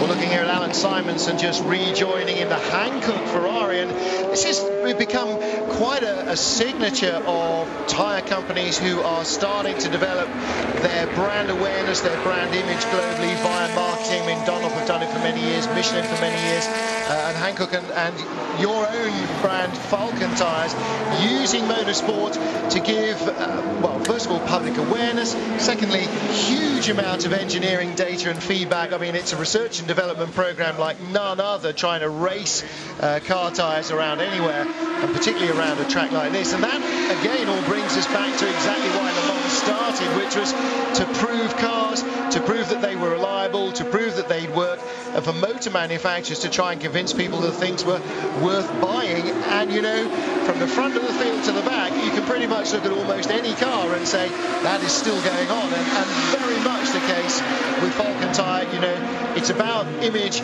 but it's also about developing the product and spreading that net. Yeah, that's absolutely right. And I think, as you said, you can see that through the whole field. Everyone's here at Le Mans because everybody knows that to be the best, you have to beat the best. And that goes all the way from P1 with the battles with the Peugeot and Audis, and P2 with HPD, you know, all the way down the line to the GT cars. And I think you can see that the battling back and forth has been phenomenal so far in all classes. I mean, especially GT2, especially the P2. Okay, our race leader is on pit road, and this is an unexpected pit stop for Marc Gené. He's only been out for 2 laps. Incidentally, last time round, Franck Montagny set a brand new fastest lap for car number 2, so if they've made changes, that's good news and drama. Trolly Dolly's going underneath the number 1 car. They had a slow right front tyre change. We are now choosing exactly the right moments to leave you on Eurosport, but we will be right back on the other side of a quick commercial break. So Marc Gené in the garage, and high drama for him, and out of the car as the engine cover comes off and bodies hurl themselves at the car. Going into the cockpit suggests to me an electrical problem possibly, and the other thing might be a fuel leak. Don't forget, coming back on this channel at 11:10 tonight, Central European time, that is 10:10 UK time. We will continue our live coverage. I must stress that when we change from 1 to 2 and 2 to 1, our live coverage continues uninterrupted throughout the 24 hours. Stay with us, please. And when we get back on after this break, we will bring you up to speed as much as we can with the dramas here at Peugeot. Cars getting full service, but our lead is about to change. If you're just joining us, that car you were just looking at is the race leader, Marc Gené, on pit road in Peugeot number 1. Stopped regular stop a couple of laps ago, Jeremy Shaw. He is in for a very far from regular halt. Yeah, absolutely right, Martin Haven, and you know, this is strategically disastrous for Peugeot. He just came in and made a pit stop. Alex Wirtz handed over to Marc Gené. The car was running absolutely beautifully. They were getting great fuel mileage. The car seemed very consistent. Certainly the lap times over the last half an hour or so weren't quite as quick, perhaps, as they were going before, but they had a slightly slower stop just 3 laps to go when the right front, the problem with the right front wheel, the wheel nut came off there, but I don't think that was in any way related to what is going on now. They have actually pulled the under tray off their car. They're in the process of pulling the under tray off the rear end of that number 1 Peugeot. I think it's going to be in the pits for quite a long time. Now we're going to get down to the pit road and try and dig a little deeper. We've already lost 1 of our 4 Peugeot. That was car number 3, which had suspension pull out of the tub. Let's get down and find out what Olivier Canel, the boss of Peugeot Sport, knows. Here is what happened. I think there's a problem with the starter. So we prefer to have a look to make sure the car runs, because now it's night, so we need electricity. So I hope it won't take a long time. We'll see. Is it more precaution, or was it an emergent problem? Hey? Was it an immediate problem, or is this just to not have problems later? It's an electrical problem. We will see. It's with the starter. We hope they will find the solution quickly. Merci bien. Okay, so Olivier Canel saying a problem with the starter now. Those of you with longer memories will remember the MG Lola and the Starternator, a combined starter-alternator fiasco, which really didn't serve them too well. It was very prone to overheating and failing. It was underneath the engine and above the flat floor, which meant, yeah, predictably a nightmare to change. Now, it's a problem with the starter, but we need to fix it because at night we need lights. Well, you know, to you and me, those are separate items on a road car, so in some way that suggests to me the starter must be connected, linked in some way with the alternator. So, because otherwise, I mean, he wouldn't have been able to leave the pit stand in the first place, and they wouldn't need to replace it just to get the lights to work. Exactly right. So they must have been losing voltage there, one would assume. But unless it was a short, maybe yes, after he started off. Again, a very bizarre occurrence here, because I mean, these cars have been raced for 3 years. They've been done an astronomical amount of testing. They've won here at Le Mans last year. They really didn't have any major technical problems that I can think of last year. No. They won the Sebring in 12 hours. I mean, the cars are virtually bulletproof as a general rule. To have two problems of this sort of fundamental nature is bizarre. Well, now, if they'd raced Sebring, all right, that's a car breaker, that's guaranteed. Then they raced at Spa, that's another quick track that would test other high-performance elements of the package. Even if that's all they did, you'd be sort of surprised that something fairly fundamental like a starter motor is failing. But they've done 11 24-hour tests this year, 11 24-hour race simulations, and they've not clearly had a problem with a part like this, or they wouldn't be having that problem now. So, Brian, that just says one thing. That says freak incident as we watch Alan McNish now taking over from Dindo Capello in the delayed number 7 Audi. I mean, we know what their problem was. It wasn't of their own making, but suddenly almost now half the Peugeot challenge is, well, one's gone and the second one is faltering. So very much so. We saw this car, the number 7 car, with Tom Christensen at the wheel, 2 or 3 hours ago, ran off the road in the Porsche curves, trying to negotiate a stricken BMW. It was limping back to the pits. They cost him a couple of laps there, but now the tails of the Audi camp have been sort of raised significantly. They'll be smiling a lot harder. When you put somebody behind the wheel, somebody like Alan McNish behind the wheel of one of these cars, his dander is up, and he is going to be turning some blistering laps right now. He feels now as if he's in a position to be able to put some pressure onto these Peugeots. And if there's any thought of the Peugeots cruising, I think we'll find out shortly. I don't think that's the case at all. I think that's what makes this race so special, right? I mean, as you said, maybe it is a freak incident with the Peugeot. Maybe they're not actually telling us what's truly happened. But it seems to me a little strange that it would be a starter issue, like you said, unless it was somewhat connected to the alternator. But I did see the lights were on, unless I'm mistaken, as the car came in, which would lead you to believe that they weren't necessarily losing power, and he wouldn't be trying to start the car while on track. But, you know, no matter how the Peugeots begin to fall out, all Audi sees is they're not invincible at this point in time, and that little bit of taste of not being invincible will step their game up, which is not, I don't think you ever want to awaken a sleeping giant. Yeah, when you've got a hunter killer like Alan McNish at the wheel, even the slightest, he's like a shark. He can smell a molecule of blood in 12 million of water at 100 miles. You know, if there's the slightest sniff, even if there's only half an hour, never mind 16 hours and a half to go, he'll be right in there like a dog worrying a rabbit. Franck Montagny now leads, and interestingly, Peugeot number 4, Hugues de Schonach's car, is now up to second place. Now, don't forget how many times we've been told by the number 4 Oreca Peugeot team directly and with great emphasis, we are equal to the others. We are exactly the same as the others. We're just a different coloured car. And Loïc Duval, I think, expressed it best. We are 25% of Peugeot's chance of winning this race. Okay, let's just rephrase that. They are now 50% of Peugeot's chance of winning this race, unless there's a very short delay to that number 1 car, because for the first time we have an Audi in a podium position. We've now got Audis 3rd and 4th. That's how close the battles at Le Mans are. You run over a stone in the wrong place, somebody catches you out under braking in the wrong place, an impregnable lead vanishes in a heartbeat. We've still got 16 hours of this nonsense to go.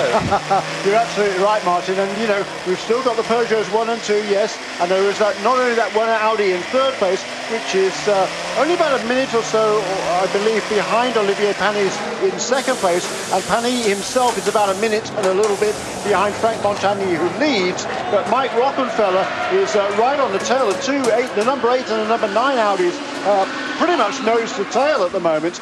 And now in about 2 or 3 minutes, the number 7 car is going to go ahead of the number 1 Peugeot, which is still in the pits, and is, well, there's Marc Gené getting back behind the wheel, but it's not going to be. It's going to be several more minutes before that car rejoins the fray. And also, a quick talk about here the Stefan Lucke, the 007 Lola Aston Martin, is due a pit stop fairly soon, but has now briefly moved into 6th place, and it'll be 5th the next time it comes around because Alan Manish is still behind him, having just made that pit stop. And here are the two Audis coming past the start-finish line now, and they are. They're a couple of minutes behind Olivier Panis. Okay, 16 hours. So that is a battle between. Yes, oh, very much, yeah. Especially if they're going to lose a Peugeot or two, because then suddenly, you know. And this is the thing with Le Mans: 24 hours is a hell of a long time to be racing flat out. But if you don't race flat out, if you take it easy for an hour because you sort of lose your focus, suddenly if the race falls into somebody in your team's lap, and you just didn't quite squeeze enough out of the car and gave away a position, or didn't fight enough to take a position, you might end up being second instead of first. And that's not just a difference on the step of the podium, that's night and day in any race, but in this race, that's everything. There is nothing else. It goes back to what you said, Martin. The competition level now is so high that you can absolutely not give anything up at any point in time. Whether it's pit entry, pit exit, you have to be on par. And that is one of the hardest factors, you know. The human element here is so high, but the element of chance is even higher, and that means whatever you've got, if there's anything left on the table, you're not going to win this race. We'll be back in just a moment. Stay with us.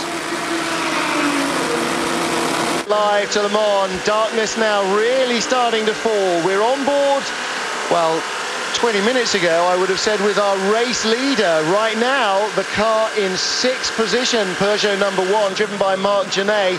After 2-3 laps after his regular pit stop, the car that was comfortably in the lead dramatically returned to the pit lane, was pulled straight back into the garage. The floor dropped, mechanics working hard underneath.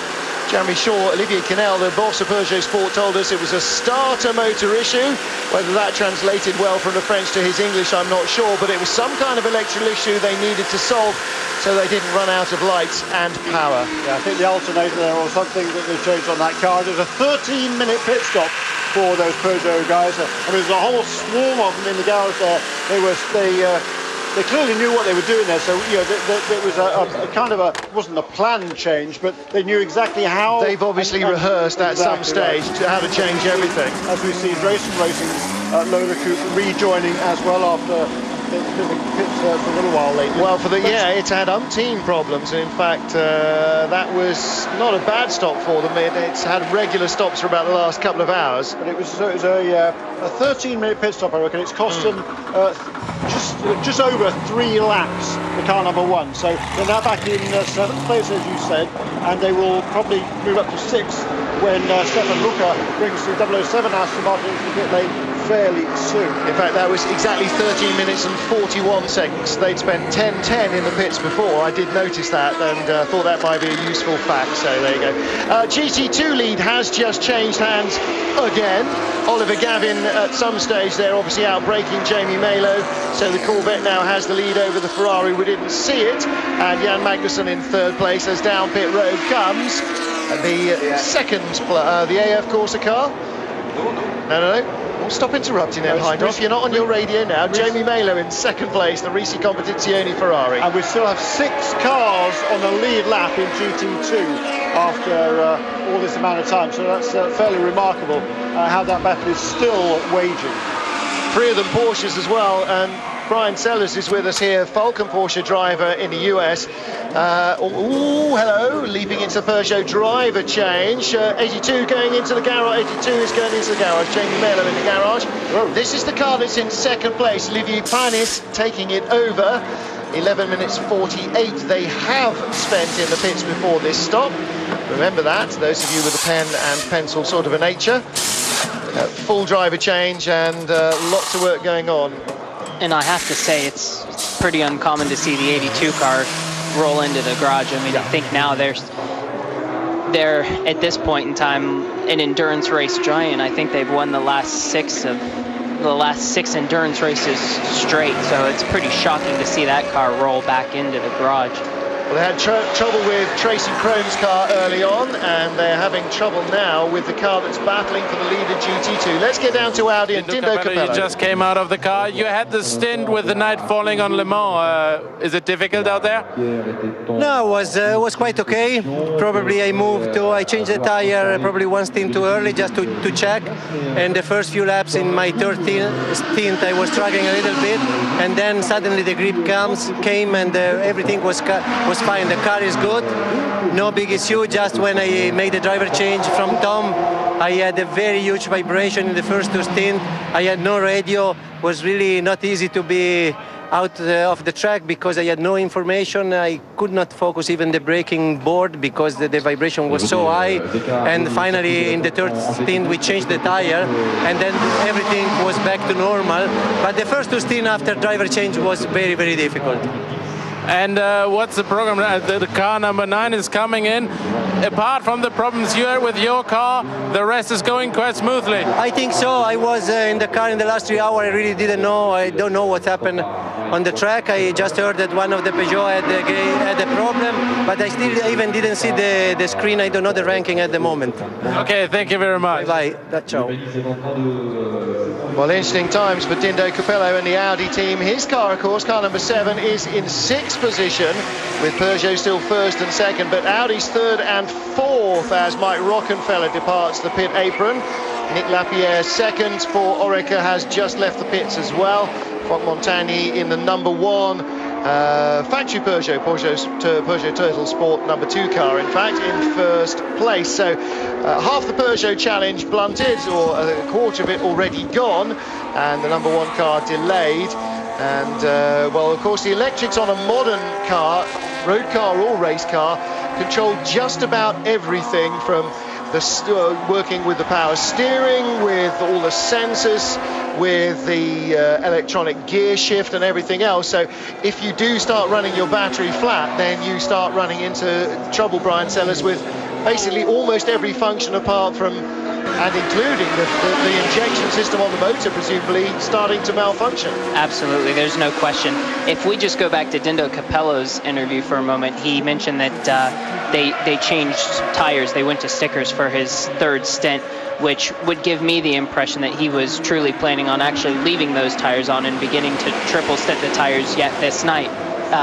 Because as you guys know, it's about 23 seconds to do a tire change now with the 2-gun rule. So if they're able to triple stint those tires, it makes a huge advantage. And I know from experience, the GT2 cars now, the cars that will win this race will be the ones that can be the most effective after 2 stints, and possibly maybe the Ferraris and the Corvettes will be able to triple stint their tires. Now looking at the 2nd best place Porsche on pit road, problem with the right rear, left rear that would be, Martin, for Patrick Long in the 76 Porsche.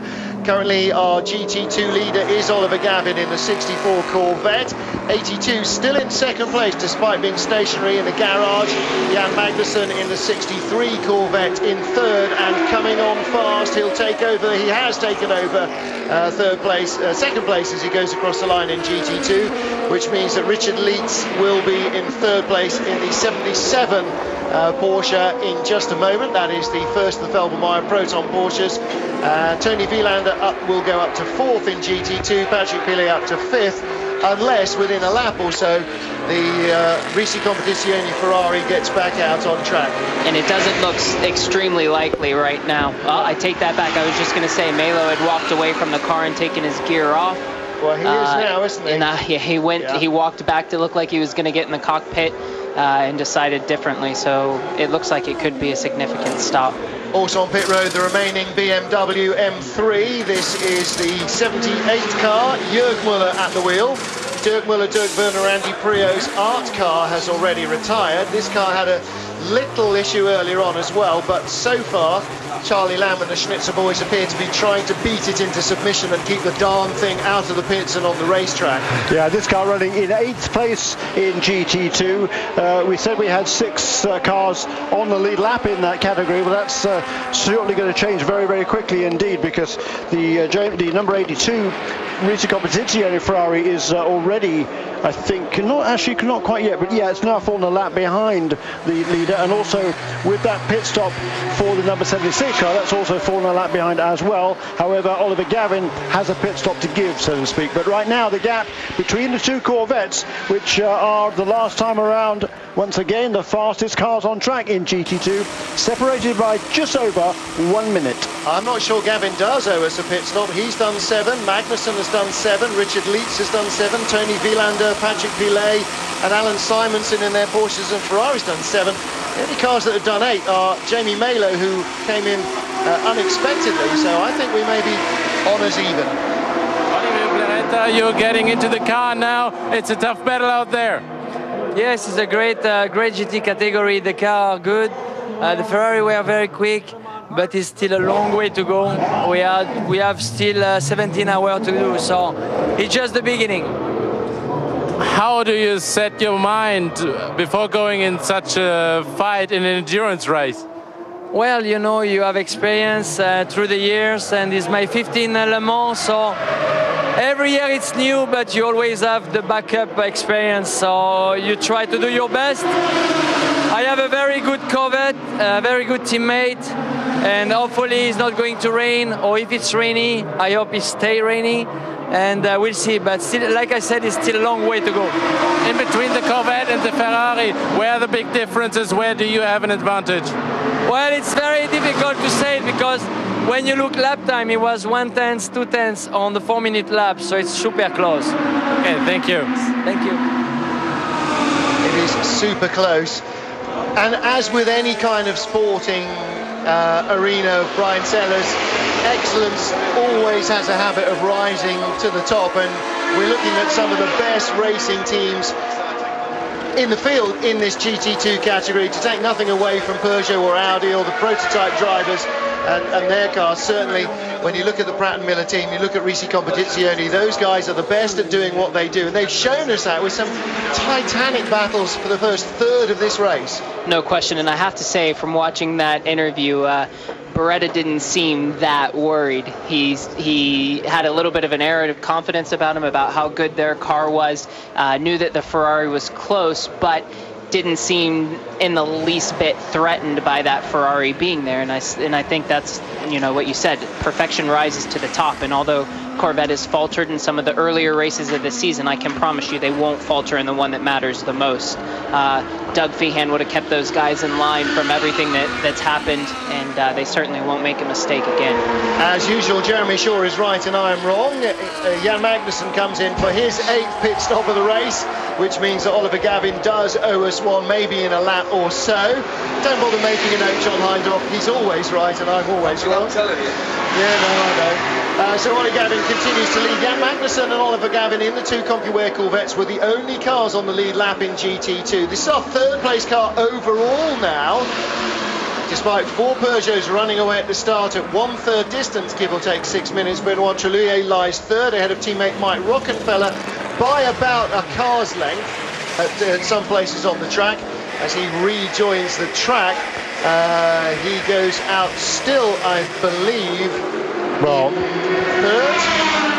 Yeah, we'll have to wait and see. It's going to be pretty close there. I think the other Audi just went past, so by the time they get up to the Dunlop curve, they're going to be almost together. Ooh, there he is. There they are. Very good. Great stuff. So that is a battle then for 3rd and 4th places. They are a lap behind the 2 leading Peugeots. Yes. In 5th place now is Stefan Mucker, still in that 007 Aston Martin. About a minute behind him is Alan McNish, rounds out the top 6. So get out of the pit lane. Gianmaria Bruni, the car's in the garage. What happened? Yeah, we were leading the race, coming from the back. Obviously, we were pushing a lot, and we have a stuck in gear. We are in 2nd gear. We couldn't go with another gears. But so far, until this moment, you had an incredible race. You started from the back on the grid, made your way through the pack to the front. What do you think? How quick can it be to repair the thing? I don't know, really. I hope just to get back and finish the race, because the boys came here from America and they enjoy this race. They won this race 2 times in a row, and I hope for them to go to the end of the race. Okay, thank you very much. Thank you. Well, that's got to be a pretty dismal way to end what was an exciting battle with the car jammed in second gear. Jeremy, there's not too many places where second gear is a great gear, but at Le Mans on the Mulsanne, that's not, I'll just go around and see if it clears itself territory, is it, Brian? You can pull on the lever as many times as you want at that point in time, and that's so unfortunate. I mean, you hate to see it, and it's such a fluke that of all cars it would happen to, it would be Ferrari. Yeah, absolutely, and the fast Ferrari as well, the fastest Ferrari, which doesn't mean that Ferrari don't have a chance of fitting on the podium or finishing on the podium, but with a third of the race gone, Corvette in GT2 kind of looks like Corvette in GT1, right on the top of the pile.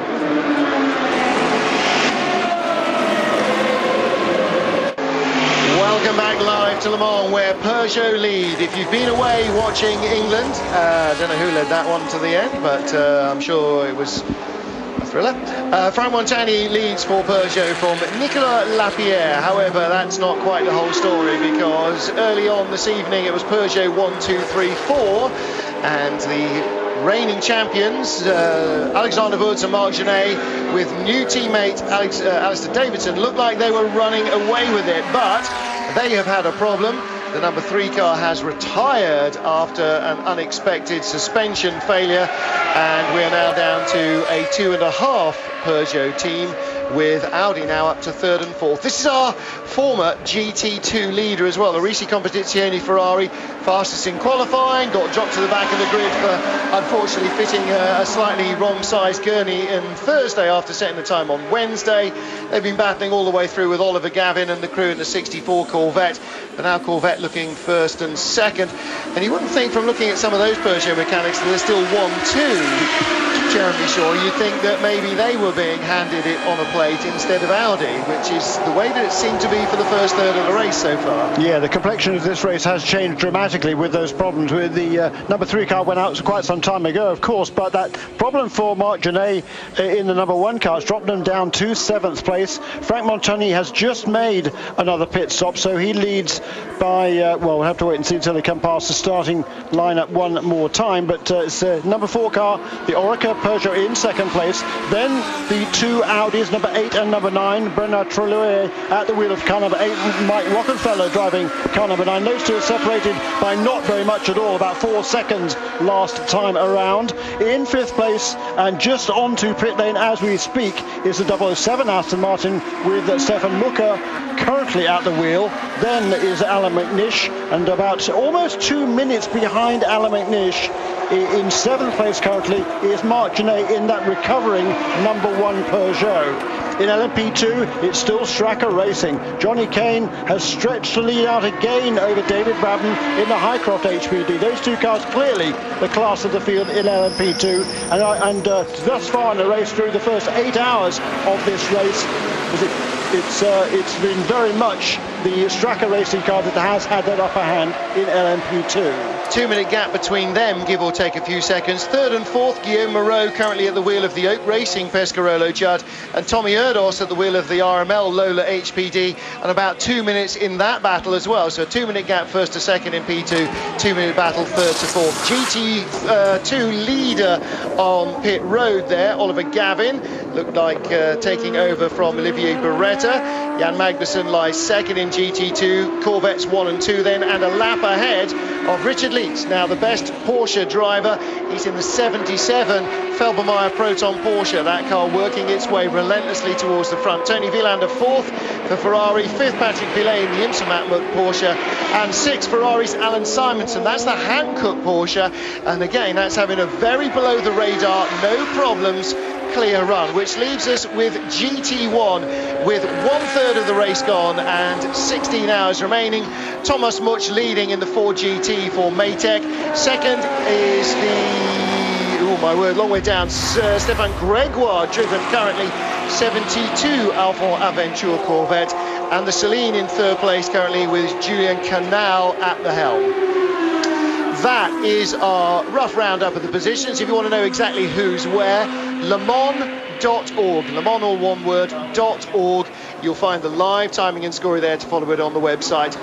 Jeremy Shaw and I are going to take our leave of you in a moment, and we'll be joined then by Liz Halliday, Mark Cole and Carlton Kirby as the J-Lock Lamborghini, which against all expectation and to the mirth of many is continuing to run.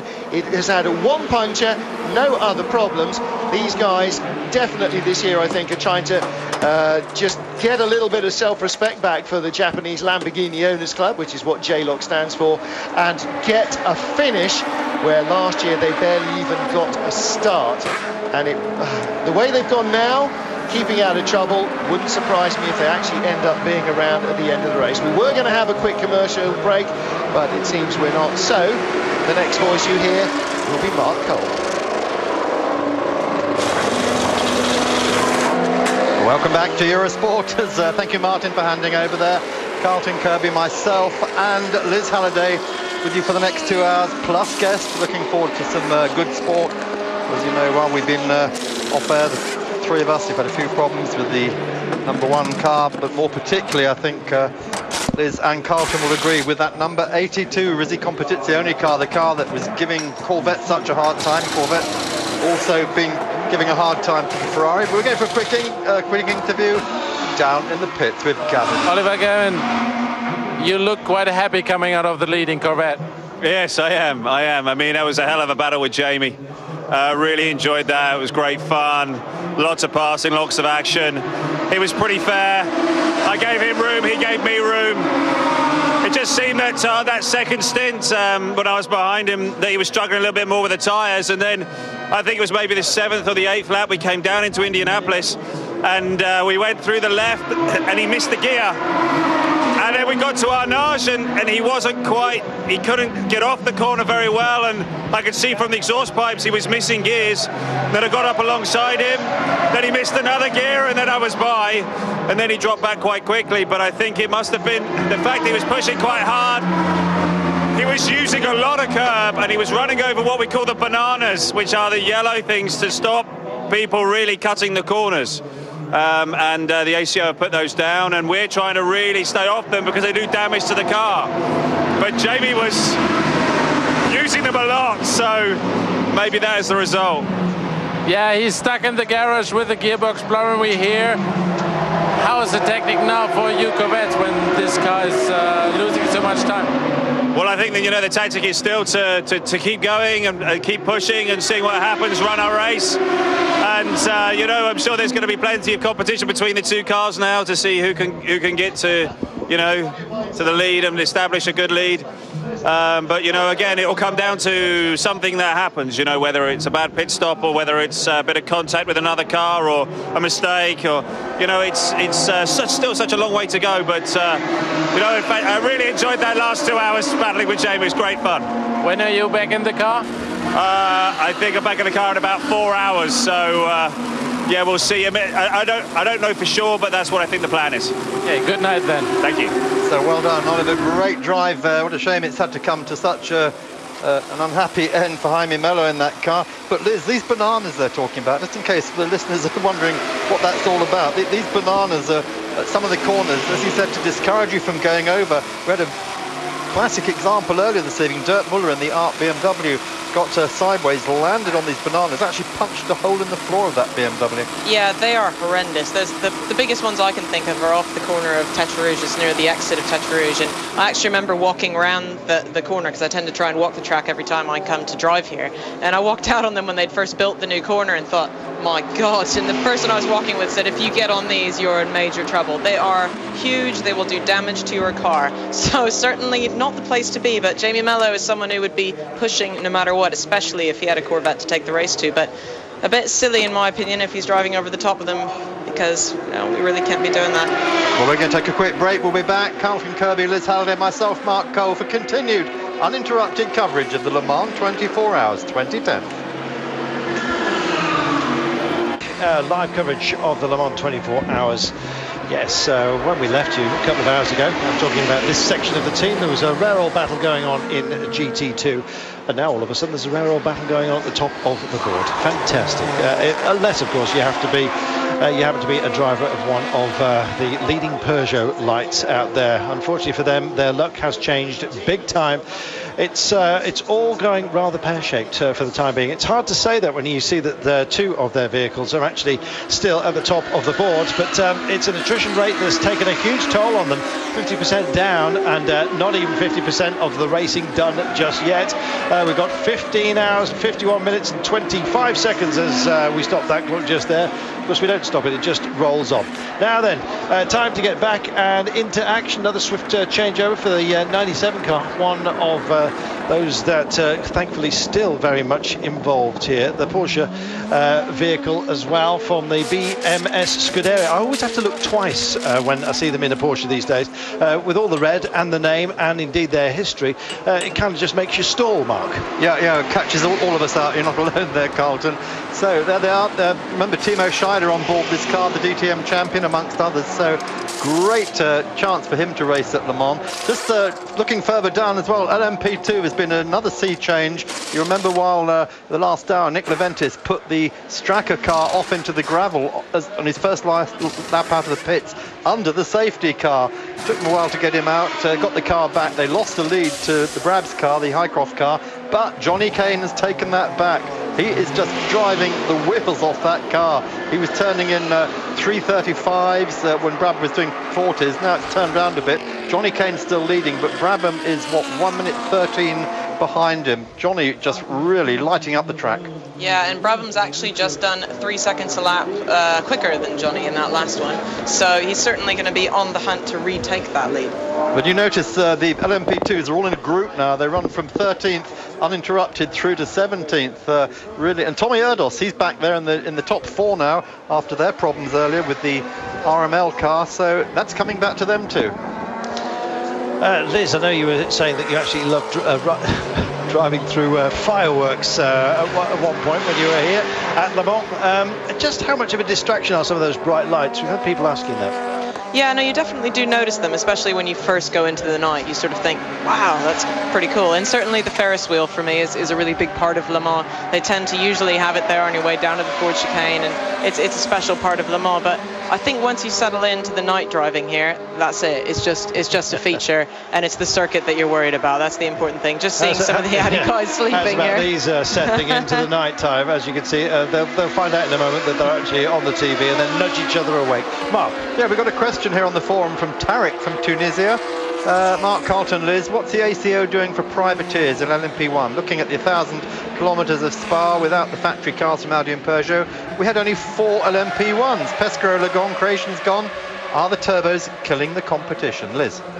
Well, I think it would be great if they could separate the diesel and the petrol classes, which we talked about. I think that would bring back a lot of the privateers, and certainly some of the new rules for next year might help. I know they'll be slowing down a lot of the cars, and they're putting some restrictions on the LMP1 class and making a few rules for grandfathering some of the older cars and that sort of thing. So I certainly think they're looking at it. I know it's something that's being discussed, but I don't know the actual result of that yet. Why don't you explain the grandfathering rules? Because it sounds rather quaint. Sounds like slippers in a pipe. I'm not even sure how well I can explain it, but it's basically just allowing some of the older cars to remain legal and giving them some slightly different regulations to the others. Just a few tweaks here and there to allow the older cars to still run with the newer cars without making it impossible for them to be competitive. While we're just talking about grandfathers, can I say hi to my granddaughter? Hi, Roxy. I know she'll be watching. She's 18 months old.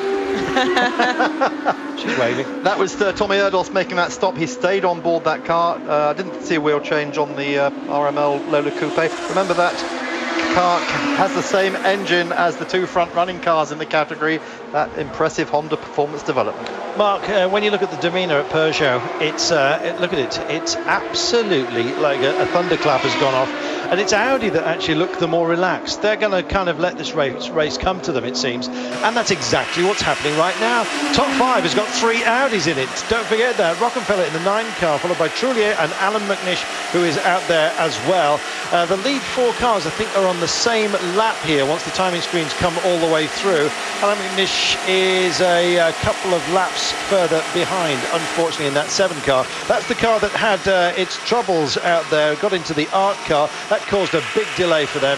They are back after having the rear end changed. Didn't lose too much ground, but Well, boy, oh boy, a couple of laps is it's not what Alan McNish is all about, but he is pedaling quickly out there. 3:28, but not as fast as Frank Montagny, who's just done a 3:24. Yeah, Carlton, I think answering your question about Peugeot, fast but fragile is what comes to mind, whereas Audi, steady but solid, and that may be the key to this race this year. Well, Liz, you've just pointed out the pace that is being set here by Marc Genet. He's really going fast here. We're going to have to take our leave from Eurosport 2, incidentally. We'll be flipping over to Eurosport International. British, I'm assuming will stay put, but if not, please go fishing amongst the Eurosport family of channels and you will find us. So, Peugeot on the fight back here, and significantly on the same lap as Stefan Mucker in the Lola Aston Martin 007. That's going to be a fantastic battle before you know it. They're both on 129. Alan McNish is 2 laps indeed behind Frank Montagny, which we've already told you. But Peugeot 1 and 2, Audi 3, 4 and 5, chased down by the Lola Aston Martins. And Marc Genet on a charge back with a #1 car after its issues. We'll see you on another channel in a moment.